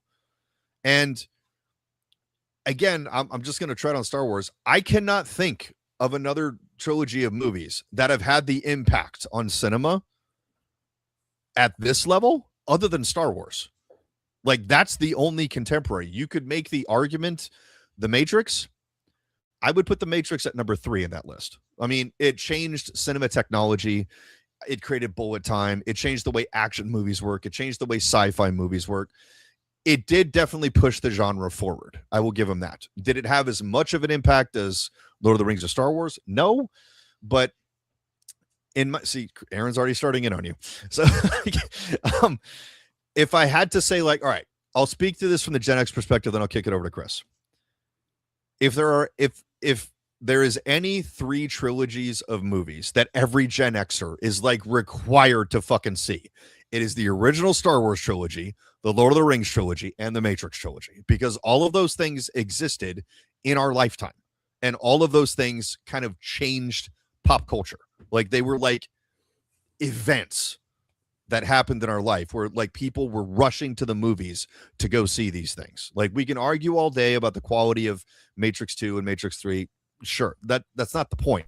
The point is these things were part of the cultural lexicon and still are to this day, you know? So those 3 things were like, other than the Marvel movies, guys, there hasn't been anything like it since. So to Chris's credit, then I promise I'll turn it over to him. Chris did volunteer, and I was going to kick this over to you guys to watch one. He was like, I'll tell you what, I'll go ahead and watch one. And I'm like, okay, which versions do you have? And I need your support on this one. If you honestly disagree with me, it's fine. But if you agree with me, I need your ass jumping in the comments and backing me up on this. I asked him which version he had. And he was like, I don't know. And he shows, I'm like, just show me your Blu-rays. And he shows me, and I'm like, that looks like the theatrical edition. And Chris is like, I know he doesn't understand. He's like, what's the difference? I'm like, okay, Chris, I'm honestly not being a nerd here. I'm legitimately not. The extended editions are the real versions of the movie. And I can qualify that with a very simple fact. I didn't mention this to you at the time, Chris, but it was kind of in the back of my head, but I was having trouble processing the rest of my nerd shit, so I just forgot to mention this. The reason those movies were cut down was one simple decision: money. Because these movies are ridiculously long. Each one is longer than the one before it. Part 3, like the extended edition, is nearly 4 hours long. That's a long fucking movie. So here's the problem with that.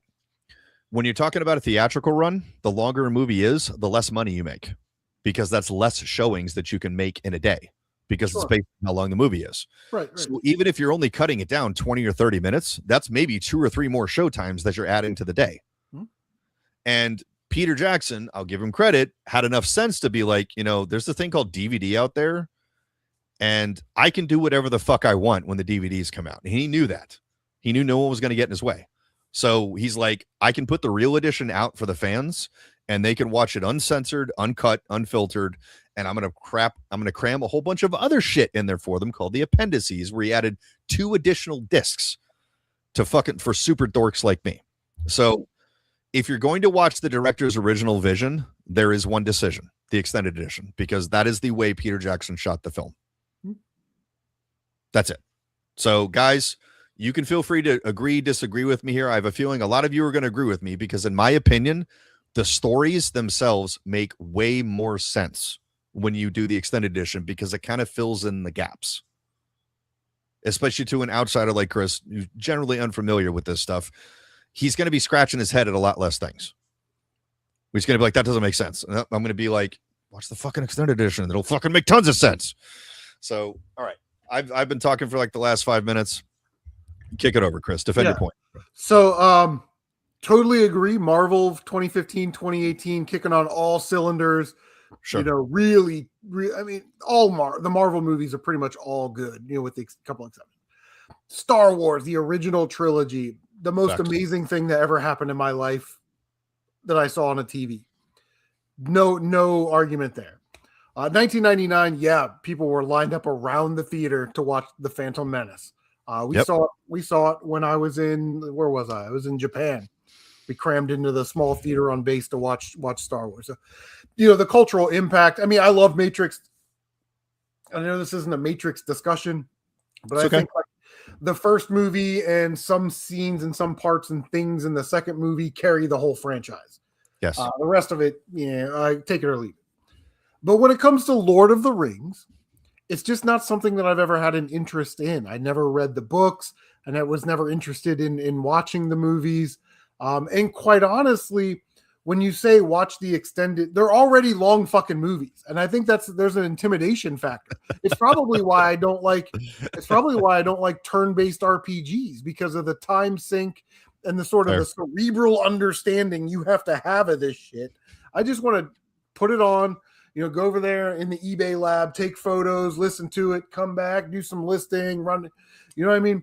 And that's not really those movies, while you've got to sort of be invested in Lord of the Rings.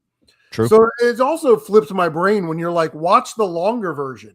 And I'm like, fuck no, bro. If there was a 45-minute synopsis version, I would rather watch that, because I think the theater version, the way it was presented to the world, the world got hooked in, it could be any movie, but Lord of the Rings, since we're talking about that, that's what I sort of want to see. I want to see how it was presented to the world.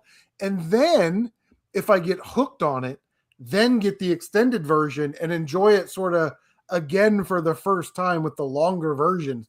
But man, when you said the third one was 4, I'm out, bro. I'm never watching that movie ever. I'll tell you what. You can put a fan poll up on the Regeneration X or Retro Game Lounge. Chris needs to watch one Lord of the Rings movies. He has the theater edition Blu-rays.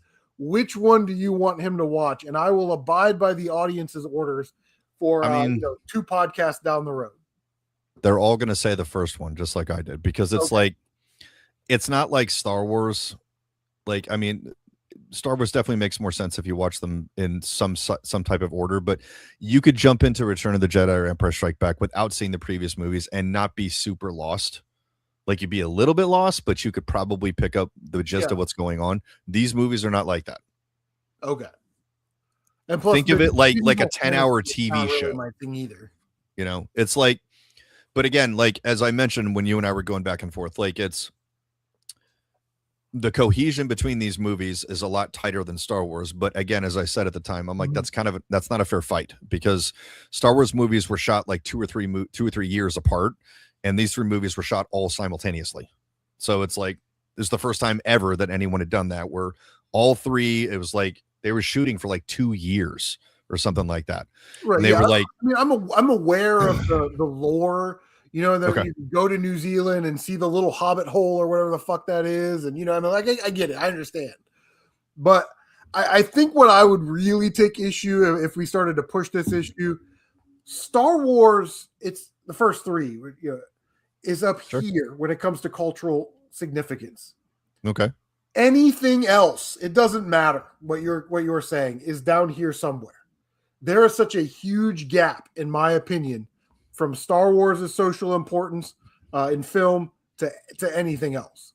So Lord of the Rings can be the top of that next group, but it will never be in the stratosphere. It will never be in the galaxy, which is far, far away from it. And I'll repeat the same argument that I made against that when you said it to me directly. Without Lord of the Rings, there is no Star Wars, period. Without Lord of the Rings, a lot of the things that you and I love wouldn't exist. There would be no Legend of Zelda. I'm not sure if you're a Game of Thrones guy. That definitely wouldn't exist. Fantasy in general would not exist, period, without those books. Because it, like, we're talking about the movies. I get it, but I'm simply making the point that, like, it's the concept of them. Like, the movies are not a slavish adaptation to the books. They're like, if I want to be conservative, I'm going to say like 75-80% as far as like loyalty to the source material. They cut out some things I don't think they should have cut. Some things I understand they're not really important to the story, because the books are fucking long too. Like, yes, they're a big deal to read those things. It's a very, very long story / journey. And it would be like a 10 fucking hour movie if you adapted every single chapter, and they're already pushing it at 3+ hours. So I will never take anything away from Star Wars. But if I had to boil Star Wars down to one single thing, I could say that it was created based upon 3 concepts, and George Lucas would agree with this, because I'm paraphrasing a little bit, but I'm more or less quoting him. Samurai films, Westerns, and Buck Rogers. So if you took those 3 things away, Star Wars would not exist. Like, Jedis are basically just the sci-fi version of a samurai. That's what he based them on. Han Solo is like a gunslinger, so there's a little bit of Western sprinkled in there. Like, there's a lot of Western sprinkled into Star Wars. And then there's Buck Rogers, which is like space opera. You know, like Luke Skywalker is like the Buck Rogers character, where he's going off to other worlds to fight aliens, and, you know, Darth Vader is like Ming the Merciless. So, I mean, not that that's a bad thing, dude. Like, if you're gonna steal from the greats. Like, if you're gonna steal from Kurosawa, I got no argument here, dude. Steal from the good shit. Lord of the Rings is not based on anything at all. It created all this stuff. Like, it's not a derivative work at all. You could make the argument maybe that it derives a little bit from Arthurian legend, like the King Arthur story. Dude, literally every fucking story, if you're going to make that argument, then every story ever borrows from that. Okay, sure. Then it borrows from the legend of King Arthur a tiny little fucking bit. And the only way I think you can make that connection is a guy who's destined to be king gets his sword back. The sword's not magic or anything like that. Not really, but it's important. It's part of the plot. Okay, sure. That's kind of King Arthur-ish.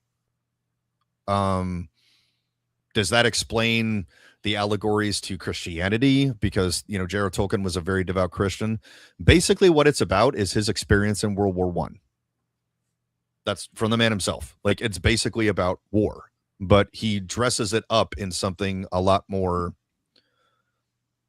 epic, I guess, like fantasy based and everything, because like none of it takes place on Earth. It's, you know, a place called Middle Earth and everything. It's like this, you know, for lack of a better analogy, in a galaxy far, far away. Like, that's basically the same thing what we're dealing with here. So it's like fictional Earth. But all of those things that we kind of take for granted in sci-fi fantasy right now, like 50% of it came from those books. So it's kind of like, in my opinion, the genesis of nerd culture. Like, seriously, like if I got to trace it back to one thing, it's probably going back to that, because the books are like, damn, what are they, like 80 years old at this point, man? It was written in the fucking 40s or some shit. Like, they're old as fuck, dude.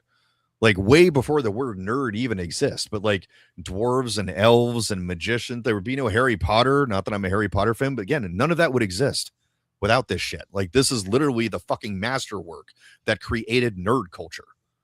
And I bet if I sat down with George Lucas and asked him if the books had an impact on them, he would be like, of course.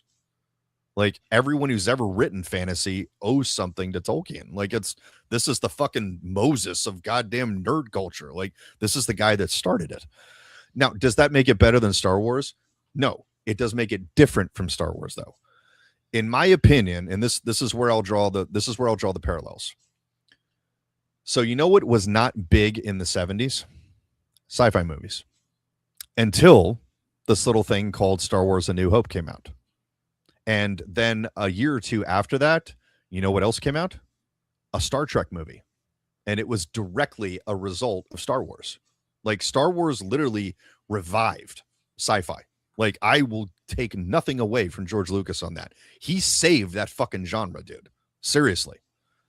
On the same token, I would say the Lord of the Rings movies successfully revived fantasy. Because no one was doing that shit until that came along. They tried with the D&D movie. They tried with this, they tried with Kroll in the 80s. It never really caught. But when those movies came out, Game of Thrones was right behind it. Harry Potter, like all these other things started to pop up directly as a result of the success of those things. So that's why I was saying to you what I did, where it's like, that was like, those two things were like a cultural milestone in our timeline. Like, one happened when we were young and it changed movies forever. The second happened when we were adults and it changed movies forever. They just tackled different genres. That to me is the only difference. One's sci-fi, one's fantasy, which are kind of kissing cousins, to be perfectly honest. Like, they kind of get grouped in, but they're both nerd culture. So it's like, is one ultimately better than the other? No, not in my opinion, because I love them both equally. And I kind of love them for the same reason. They both took a relatively simple idea and made it part of the cultural lexicon. Like, they made it bigger than anything that has come before it, where it's just been, it's part of our cultural identity at this point. So it's like, yeah, we don't have to fight. They're both awesome. Like, seriously, like, I don't want to live in a world where those two things don't exist, because the world would suck a lot more. So, and the world already fucking sucks. No, Mr. Ping and D&D probably wouldn't exist, would not fucking exist. Seriously. Elves, dwarves, 100% of that started in Lord of the Rings, because nothing existed before it. All right, apparently I'm influencing Aaron here. This is making me want to rewatch them now, Jimbo. I haven't in years. Thanks a lot, Dick. Sorry. Yeah, it's two of those things. And again, I would argue I'm arguing the Matrix purely from cinematic technology. Like, the Matrix created cinema tricks that did not exist. The same way that Star Wars created cinema tricks that did not exist. Like, Industrial Light and Magic was born out of one film, and it revolutionized special effects forever. On the same token, and when you watch, all right, I'll tell you what, dude, I'm not going to govern your shit anymore. Watch whatever version of Fellowship of the Ring, since that's the first one. Watch whatever one you want. I recommend the extended edition. But thank you for your blessing to watch the movie I own. For the record, the first one I think is only about 15 or so minutes longer, maybe 20 minutes. Like, it doesn't really start to get like long until you get to the third movie. That's like 30 or 45 minutes longer, but the first one is just a little bit longer. Lord of the Rings, I was saying technology. All right. I want you to pay attention to a scene very early on in the movie. It's not a spoiler. So when Gandalf is going to visit the hobbits in Hobbiton, which is basically just the beginning of the movie, pay attention when Gandalf is sitting down to hang out with Bilbo, like in his, hobbit-sized house, because hobbits are like dwarves, basically. Not dwarves in the movie, but like midgets. And Gandalf is a normal sized person. He's like you or I. So he's in a house that's basically designed for someone that is like 1/5 his size. Mhm. When they're sitting down at the table, and this is two actors who are normal sized people. This isn't a dwarf playing a hobbit. It's a regular sized person. I want you to pay attention to when they're sitting at that table. It is not CG. It is all done in camera, and it looks flawless. They look like they are two completely different sizes, but it is all an illusion. And again, no CG trickery. They're not stretching anything or anything. It's basically called forced perspective, where it's a very old, actually, in-camera trick. They just figured out a way to do it where the camera isn't stationary, because no one had ever done that before.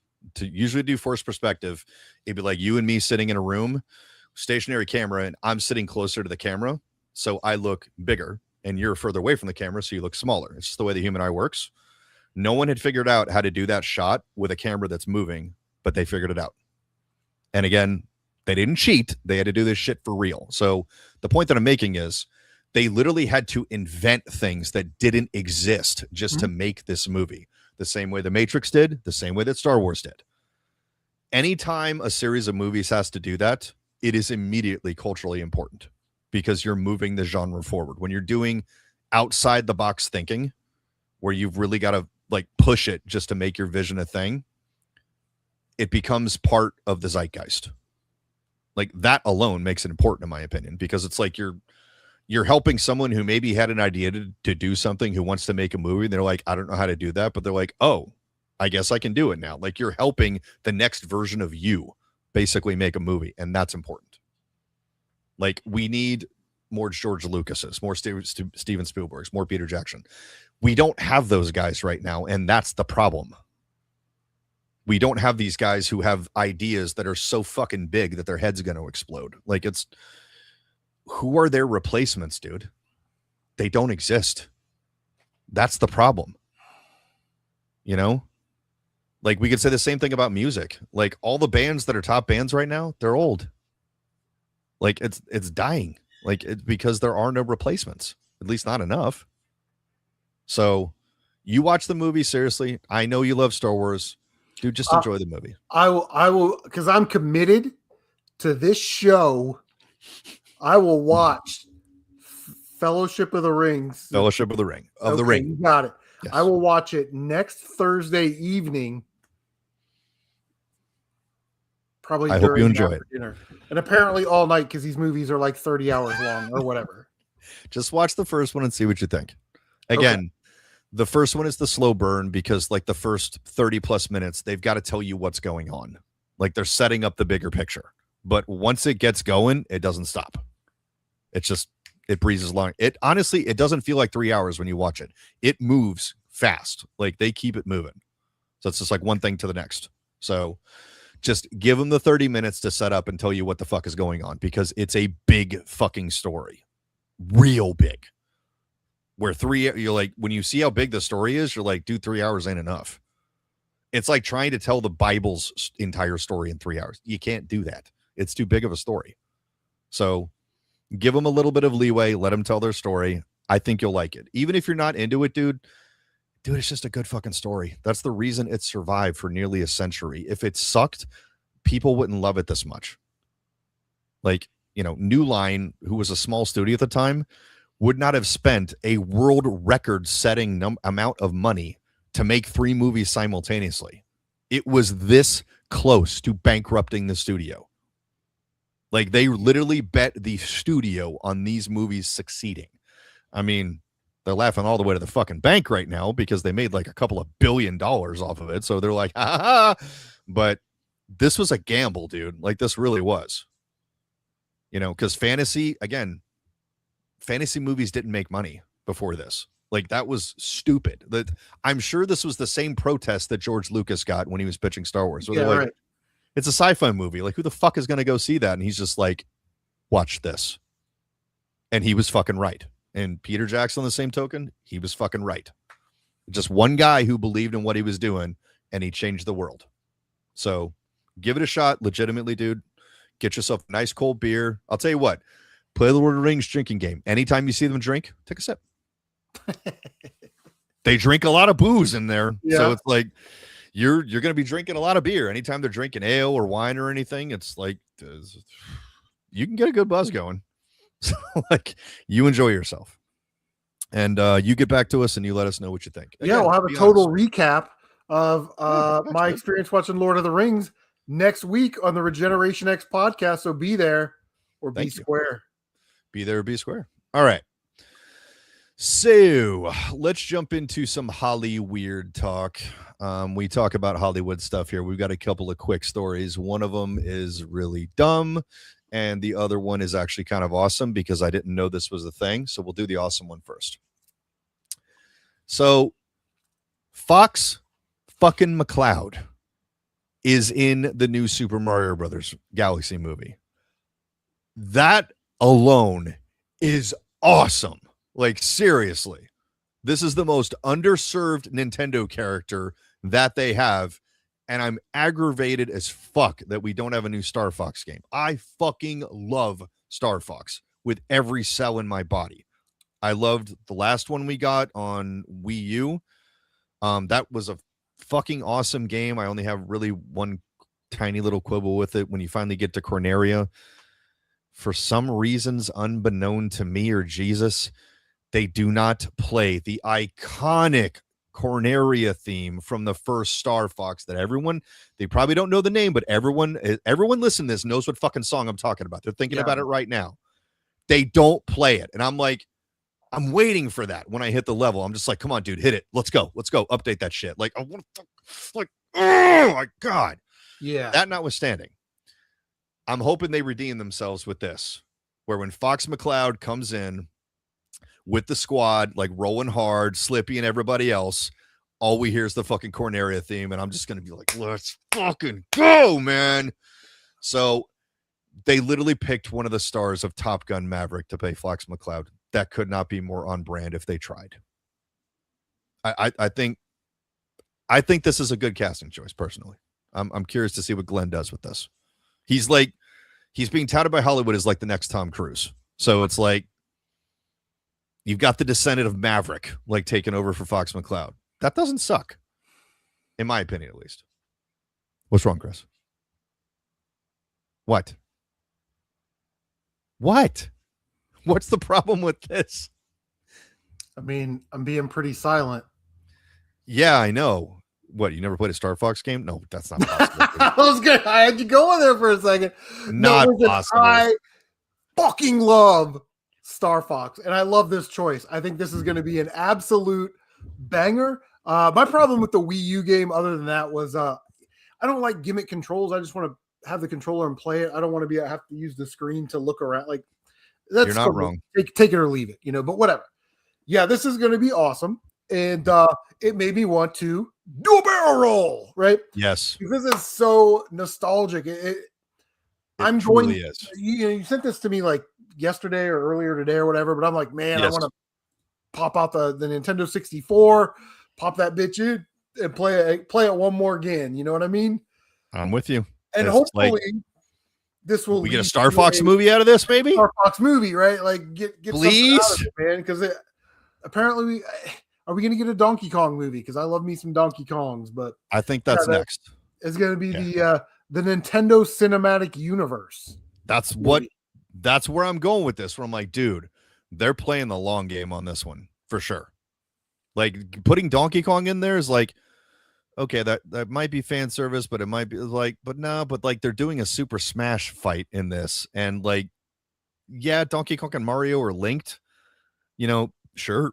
But no, like as soon as I saw that movie, I'm like, there's no fucking way they're not building a big universe. Like, Nintendo is thinking 5 moves ahead right now. And I didn't think we were going to get Star Fox this early on, but I am absolutely fucking here for it. I am not arguing at all with this.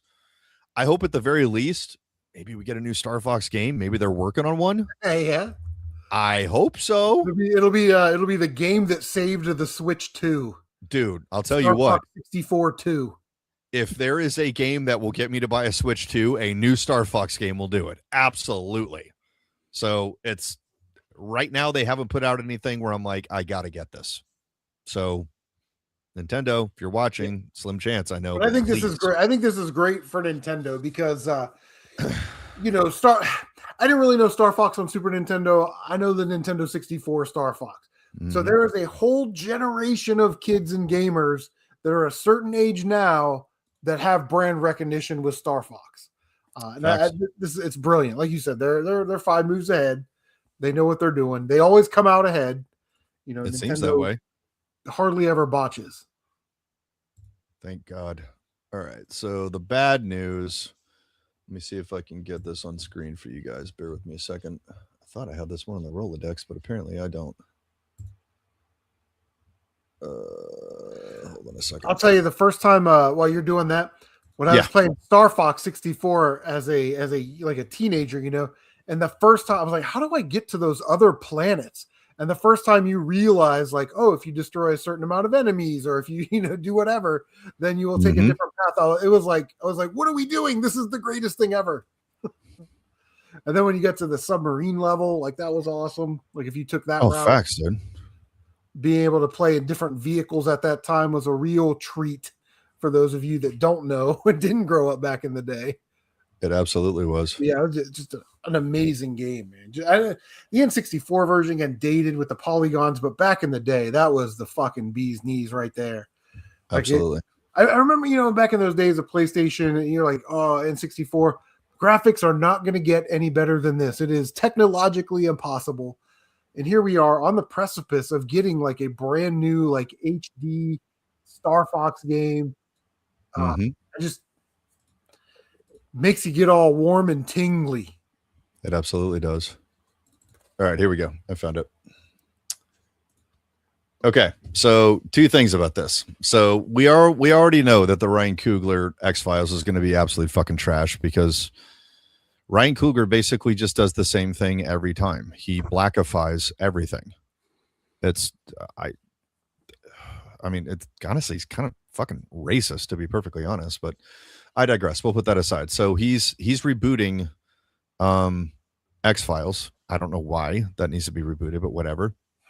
So those are your cast. That's Mulder and Scully right there. Yeah, that looks like a guy whose name is Fox Mulder. Doesn't it? Not I won't watch something Gupta. 1 second of this. This is any time that you have a DEI initiative, it's automatically racist and oppressive and uninclusive. So the idea, listen, the first thing that needs to be said is some things just don't need to be remade. X-Files is one of them. X-Files is fine just the way it is. It was great for its time. Yeah, and it's very 90s, to be perfectly honest. Yeah, and you had, you know, this sort of wide-eyed scientist who believes, and you know, then you had Scully, who was the scientist. Show me the data. You know, I got to run some test molder. And it was just such a perfect pairing and a perfect, like you said, perfect for the 90s. It should be left in that era. We don't need a new X-Files, and we certainly don't need a new X-Files. They could do any one. They could do any one of a million shows with a man-woman pair, supernatural hunting people. They don't have to carry the X-Files name here because all they're doing is ruining it. It is. It's a cash grab. That's all that. But it's not going to make any money, so it's going to blow up in their face. This is Starfleet Academy. It is. But I have to point out the awesomeness of the comment there with 2.8 thousand laugh emojis. Mr. Raymond Medina. Episode 1, The Mystery of the Beep Noise. Episode 2, Where is my daddy? Episode 3, Who is my daddy? Oh my God. That guy deserves every like that he has gotten because holy fuck, that's funny. So Raymond Medina, God bless you. Good for you. That's awesome, dude. Thank you for that. When I saw that, I laughed my ass off. So we got a couple more things to cover before we wrap things up real quick. Let's see. Okay, so one of them's a real quick topic. It's a short video that I'll share with you guys. Just to lay the groundwork, and then we'll get the takes for this one going. All right, this one I've got open in a tab, so this will be a lot easier. Okay, let's hope I get it right. Okay. All right, here we go. I don't know if there's any audio for this. I do have it turned on for the record, but the audio might be silent. Hey, you don't really need it. So you've got a woman here basically plowing through a group of people who were surrounding her car, kind of trying to stop her from leaving.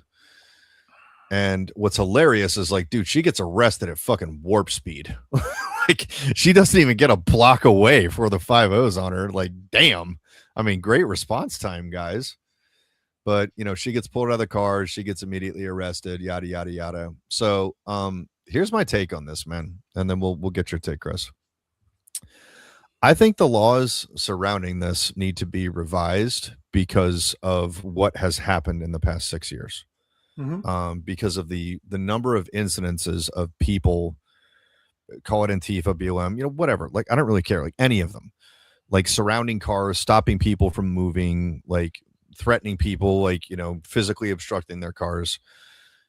From my perspective, Chris, I would be, if I were the local municipality, especially the local prosecutor, I would be prosecuting such actions as kidnapping, because you are preventing someone from basically leaving, and you are essentially holding them hostage, meaning they are not allowed to move freely, especially through a public space. Like that to me is the definition of kidnapping. You're restraining someone from leaving on their own accord.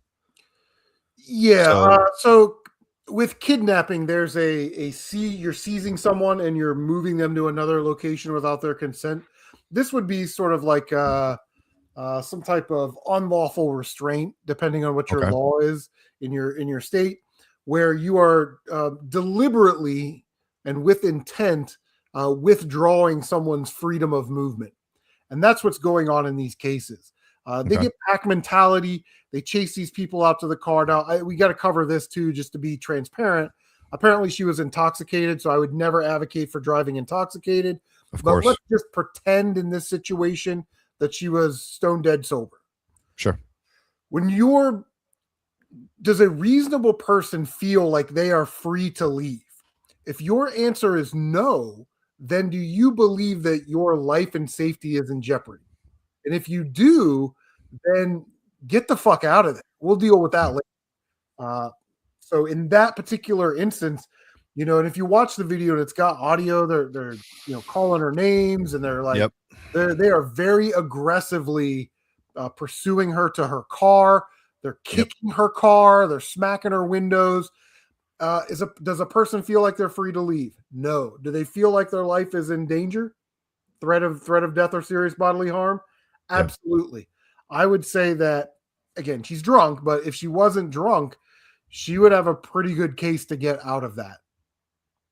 Agreed. Like, I think that as a nation, I mean, we can start with states, but as a nation, we need to look at this, because this is not isolated incidents anymore. This shit is happening all the time, where people are essentially getting threatened inside of their own cars and they're being obstructed from leaving. Sometimes they've got, you know, their kids in the car or something like that. Like, me to you, Chris, if I'm ever in that position, particularly if my kid's in the car, if you're stupid enough to stand in front of my car, I don't give a fuck if you lose your life in that instance. I don't wish you ill, but again, it's the totality of the circumstances what the law needs to look at. So if I were the defense attorney, I'm taking that to a jury trial, and I'm going to see you in the jury, and I'm going to say, sir, if this was your daughter, right, I'm going to try and put you in that situation, which was extremely dangerous for this young lady who, as you saw, was had no shoes on in a short skirt. Like, there are a million bad things that could happen, and she's got to do what she's got to do to get out of there. Yeah. You know, how many times do you need to tell people to get away from your car? What is the call out for? I'm starting my car, I'm putting it in park. You should probably get the fuck out of my way, because if you don't, you're going to get run over. This is the car's going to win every single time, dude. Yeah, it is. Yeah, and the law of physics tonnage rules every time. Yes. But the courts need to also look at that. What were they doing? Was that a peaceful protest? Absolutely not. That's a whole nother issue. But I would definitely say an unlawful restraint or similar crime in your jurisdiction would definitely be warranted, especially for the person that like kicked her car. Yeah. I mean, you're showing that you're intending to cause damage to someone's property. Yeah. So, yeah, absolutely insane. It's gonzo to me, dude. That people are still doing this when the people in the cars have made it very clear that it's like, dude, we're gonna run you the fuck over.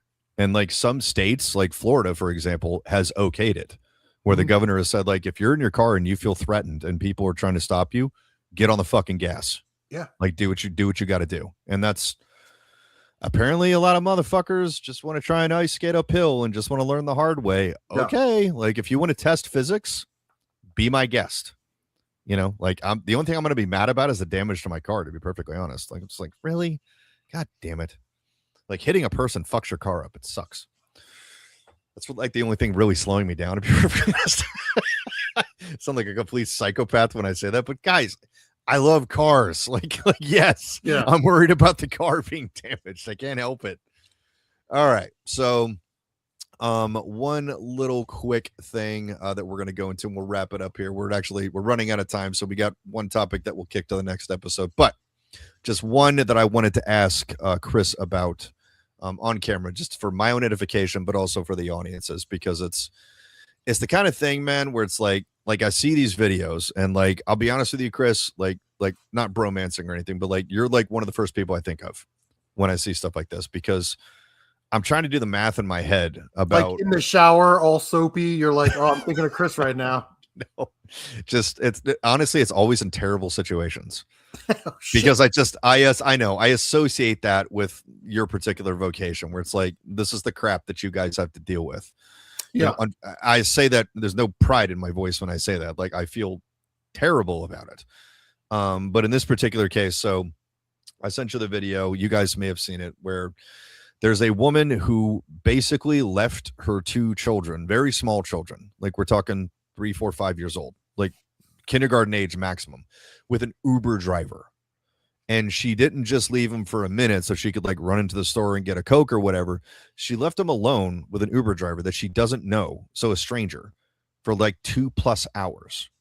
So fortunately, by some grace from the universe here, the Uber driver turned out to be a really good person. Wasn't a freaking PDF file or anything like that. He not only stayed with the kids, because I kind of divined from the video, this guy's probably a father, and he probably understands this. And he contacted the police after trying to call this woman like a bunch of times, like, lady, I'm sitting here with your kids. It's been 2 hours. Like, what's going on? Tries calling her, tries texting her, like nothing happens. And the cops show up, and he's telling him what's going on. He's like, like I had a fare, she wanted me to stop here, stop there and everything. And she just went off into this thing and like disappeared for 2 hours. And I'm sitting here with her kids. Like, I don't know what to do. So fortunately the cops show up, and I could tell, I'll get your vibe on this, Chris. The main guy that's on the video I sent you, I got strong dad vibes from this guy, from the way he was speaking. Like, this guy probably has kids, because this bothered him a lot. The way it would bother me, the way I'm sure it bothers you. It's the kind of thing where it's like it can bother you as a human, but guys, that gets amplified like a million times when you have kids. It bothers you to your fucking core, and it should. So they confront the young lady. We still don't entirely know what the fuck she was doing. I have a couple of guesses. I'm guessing she was in the bar partying. Because she's tired of being a mom, and she's not really answering the cops' questions, where he's just like, look, he's trying to give her the benefit of the doubt. Like, tell us what the fuck is going on, because we don't understand. Like, why did you leave your kids alone? He keeps asking her that, and she's not answering it. Like, she's answering something that has nothing to fucking do with what he's asking. He's getting frustrated. Like, that's not the question I asked. So my question for you, Chris, seriously, human to human, not even you as a police officer, but just like father to father, guy to guy. Not the specific situation, but when you're faced with things, we'll say in the realm of this vicinity, where it's like you're faced with something that is like a moral aberration. Like, this is 50 different shades of wrong. Like, this should not happen. How does your process change, like, in your head when you're a Leo? Because, like, yes, you're a law enforcement officer, but you're also a man, and you're also a father. And you can't just turn that shit off. Like, you can't. It's just not the way your brain works. How does this look from your end? Yeah. So, I mean, I've been doing this for 20 something years, man. I mean, I've seen a little bit of everything. Sure. When things like this pop up, your dad brain switches on I'm because sure. your concern now is for these kids, and they're not your kids, but when they're in your care, custody, and control, they're your kids. Yeah. Just like if your son spent the night at my house with my kids, Yep. for the time he's here, he's my kid. You know what I Sure. mean? But then you are entwined into a process, right? We've got to investigate. Do we need to draw blood or urinalysis and get toxicology on this woman? You know, Mhm. all of these things. I typically am I don't play the game like, you know why I pulled you over? I walk up and say, I'm Officer Miller with this police agency. The reason I pulled you over is you ran that stop sign. Where are you going in such a hurry? Right? We start a dialogue, and then I'll ask for license registration and stuff. Right? So in this type of situation, I would have, asked her, hey, did you know that you left your? Because now it's all on body camera. So now I'm Yeah. gathering evidence. Did you know that you left your kid with the Uber driver? And wait for her response, because you did. You left him with the Uber driver. They've been there for 2 hours. Where have you been for 2 hours? Like, I'm going into investigative mode. Sure. And that's, you have to, because if you get too far into psycho, I hate this person for doing this mode, Yeah. something bad is going to happen. Yeah. It's gonna result in them being rich and me being in jail. You know what I mean? Yep. But you just have to kind of follow the process. With kids, it's like, okay, well, I tell people, right, there's no guessing, no games. It's like, all right, well, you're going to jail for criminal child endangerment. Stand up, face Sure. that wall, put your hands behind your back. We'll have a female officer come over and search you and then I will say, is there anybody that I can call that's sober that can come get these kids in the next 30 minutes? If they can't, then I have to turn them over to Child Protective Services. Yeah. And usually they're going to start saying, well, call my mom, call this, call that. We do that when people are like sitting in the car drunk. They're not driving, but they're physical control of motor vehicle while intoxicated. Well, Yeah. who can come down here and get this, right? So in that situation, afterwards, though, after the kids are taken care of, after she's been booked into jail and now she's with the deputies and they're doing their thing, my report is going to be the most damning piece of evidence in that case. Sure. Every negative, derogatory, kind of every she smelled like alcohol. I saw dribbles of alcohol. She had alcohol stains, all, you know what I mean? Like, any piece of evidence I can throw in there to make her look as bad as possible is going in there. That's sort of how that game is played. Good. It's, I guess the question that I would have trouble with if I was in that situation, like the overreaching question, is no matter how you handle that situation, like, within the limits of the law, the outcome sucks. Mhm. Like, either way, like, even like you're doing the morally correct thing, the only equivalent I can think of is it's like putting a pet down who's like dying. Like, are you doing the morally correct thing? Yes. Does it make you feel any better? No, it doesn't. And it never will. You still feel like an asshole, even though if it were you would want somebody to put you out of misery. But that notwithstanding. So in this particular situation, like, you arrest the woman, you're taking like mom away from her kids, even if mom deserves it. The kids don't know that. Like, the kids don't understand that. So it's like, you've got that on your conscience. And then if you don't do that and you let them slide, then you're potentially putting the kids in danger, because like, the mom is obviously not good at being a mom and she's like a danger to herself and everything. There is no right answer there. And that you're gonna almost be okay with. powerless because I don't make that decision. That's a court decision. Yeah. I will say with kids, again, everything's on body cam. I probably would have asked the children, have the police ever had to take you to like grandma's house or your dad's house before? Those types of, because if they say, oh yeah, this happened like 3 times, then it's not really a shock to them. Yeah. You know what I mean? Plus it's documenting past behavior on the body cam. Yeah. But Yeah, you do have to kind of lessen the blow with the kids, but that doesn't mean that I kind of sugarcoat it and lie to them. Yeah. I want them to also understand what's happening. Your mom did a bad thing. She's been drinking and she left you in the car and she can't do that. So she's going to have to go to jail for tonight. Yeah. Grandma's coming to get you so you can chill here with us. Here, you want a sticker? It's just like it makes me feel so bad. Like, not for the woman, because she obviously fucking deserves it. Just the kids didn't do anything wrong.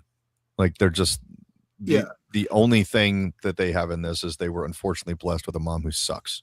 Yeah, So, and I think the other thing that's a little out in left field, but in Ohio we had some chick that did that with her kids, left them in the car, and she went into the casino. oh, for Christ. In the casino. You'll hear all the time about mom's new boyfriend didn't like the kids, so they left them in the car while they went in to eat or went into a party or something like that. And society is only as good as its women. If our women are at the center and they're caring and nurturing and holding families together and doing those things, we have a strong society.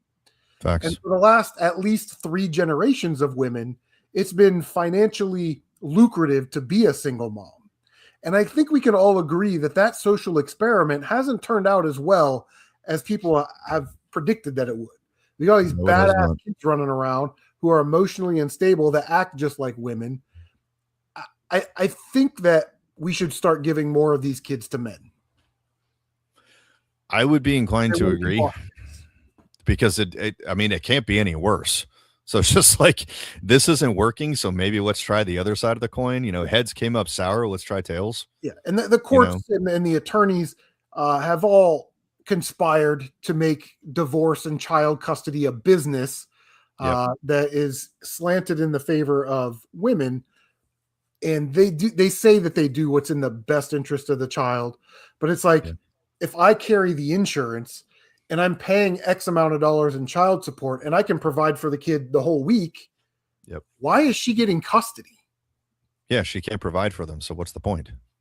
But that's like a whole different thing. But we'll cover it. While this woman was drunk and left her kid with an Uber, and like you said, thank God that Uber driver was a good person. Dude. This happens a lot more than is reported for a reason, at least my opinion.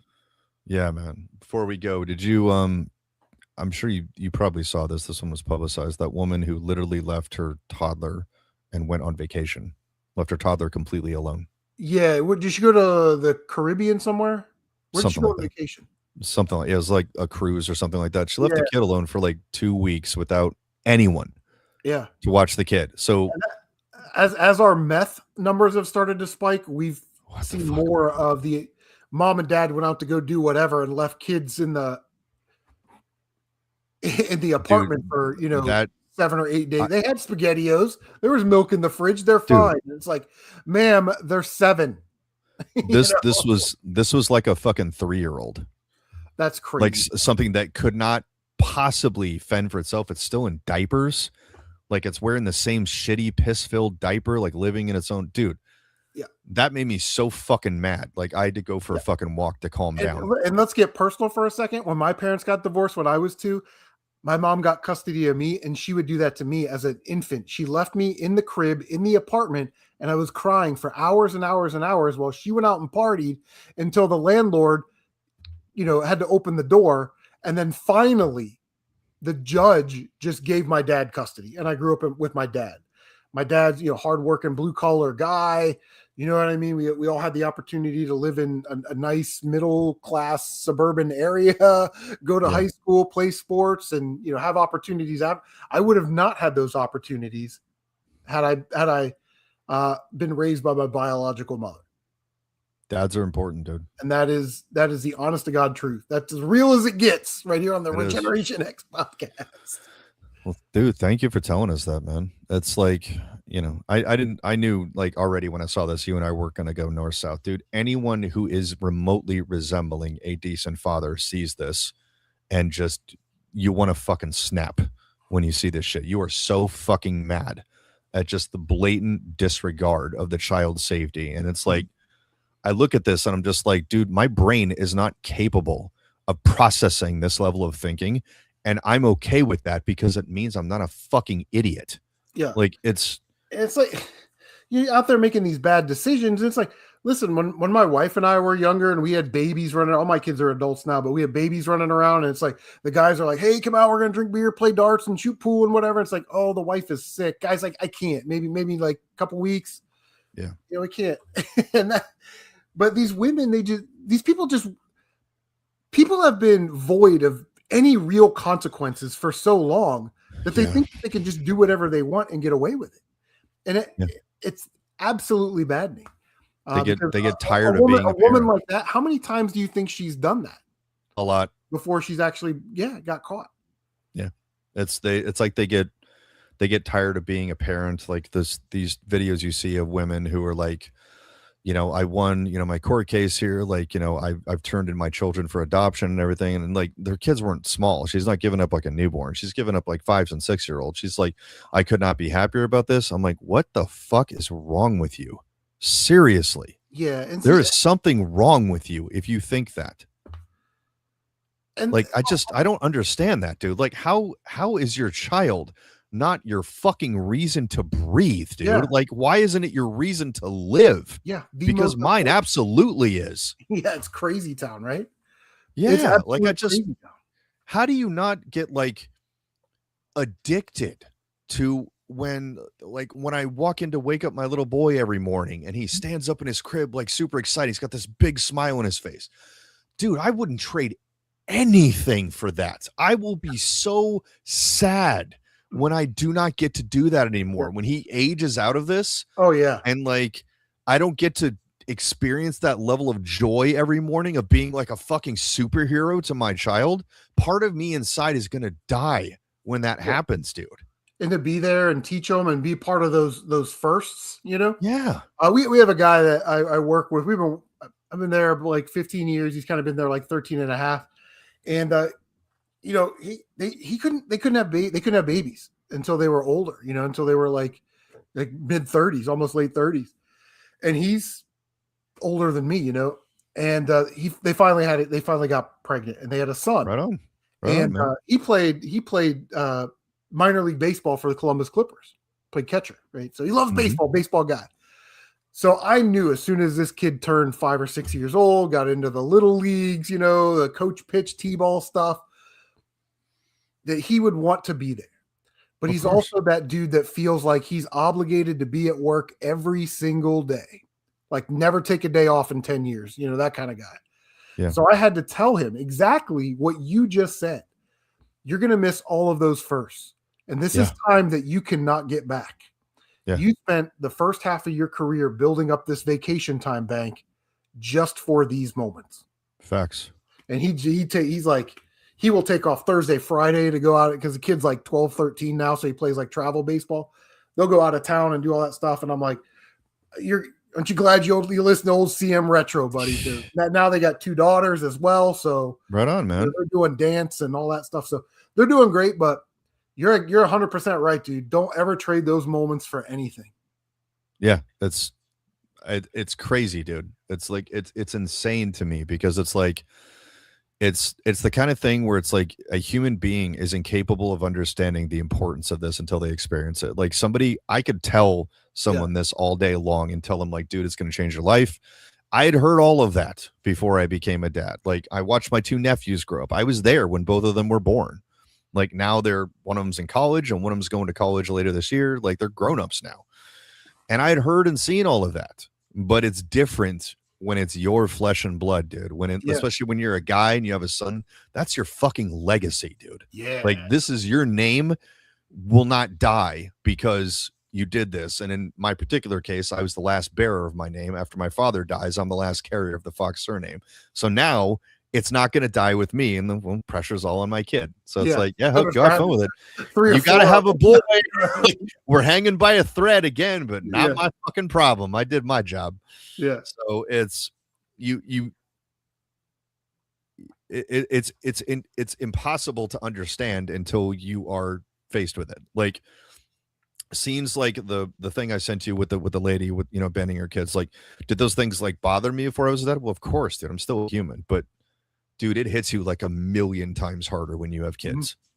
because you put yourself in that situation and you're just like, there is no version of reality where I would ever allow this to happen under any circumstances. Right. And there's some, and let's just say that they both those kids had the same dad.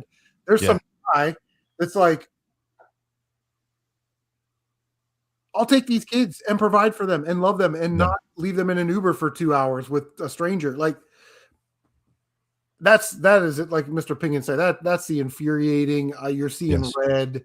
You're so mad that you're inconsolable, you know, but be a good parent. Not have a respect or appreciation for any of that is. If you're going to have kids, be a good fucking parent.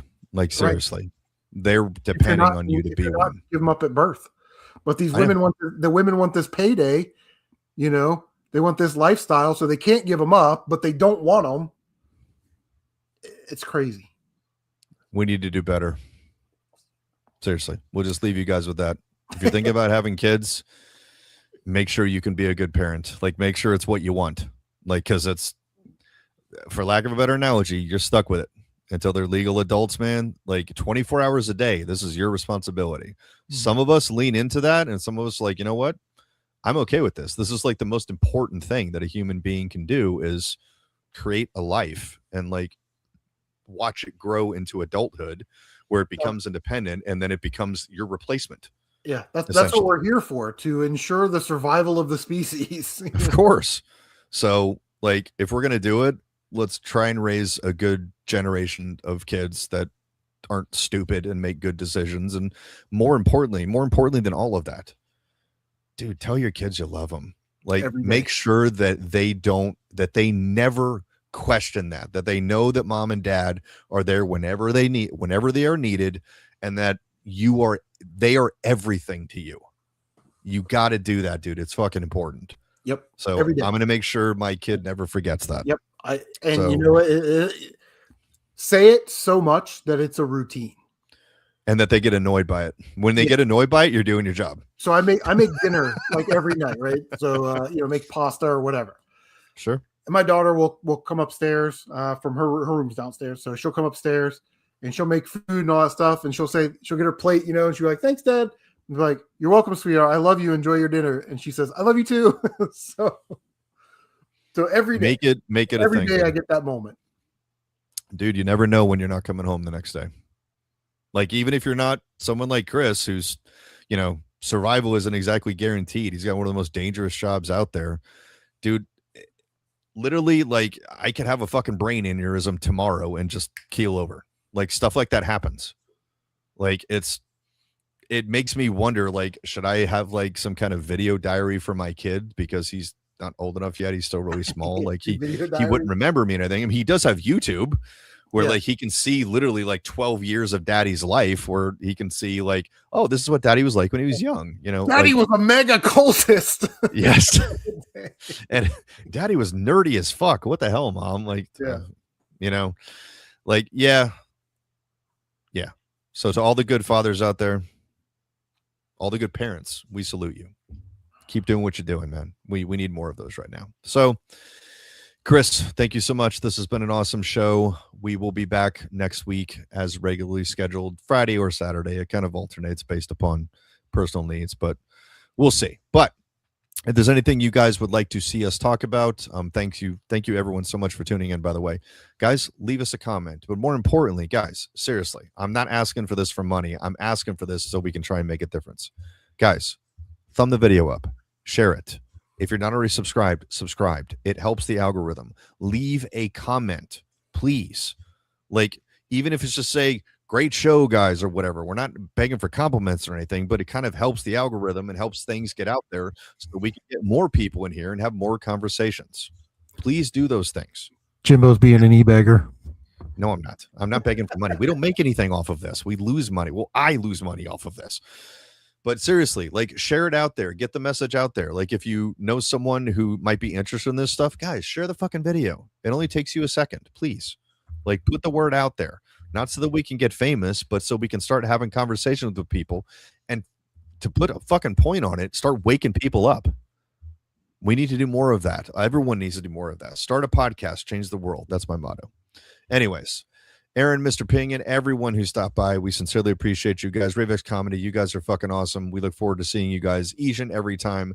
We will see you next weekend. Thank you very much. You guys enjoy the rest of your weekend. Adios.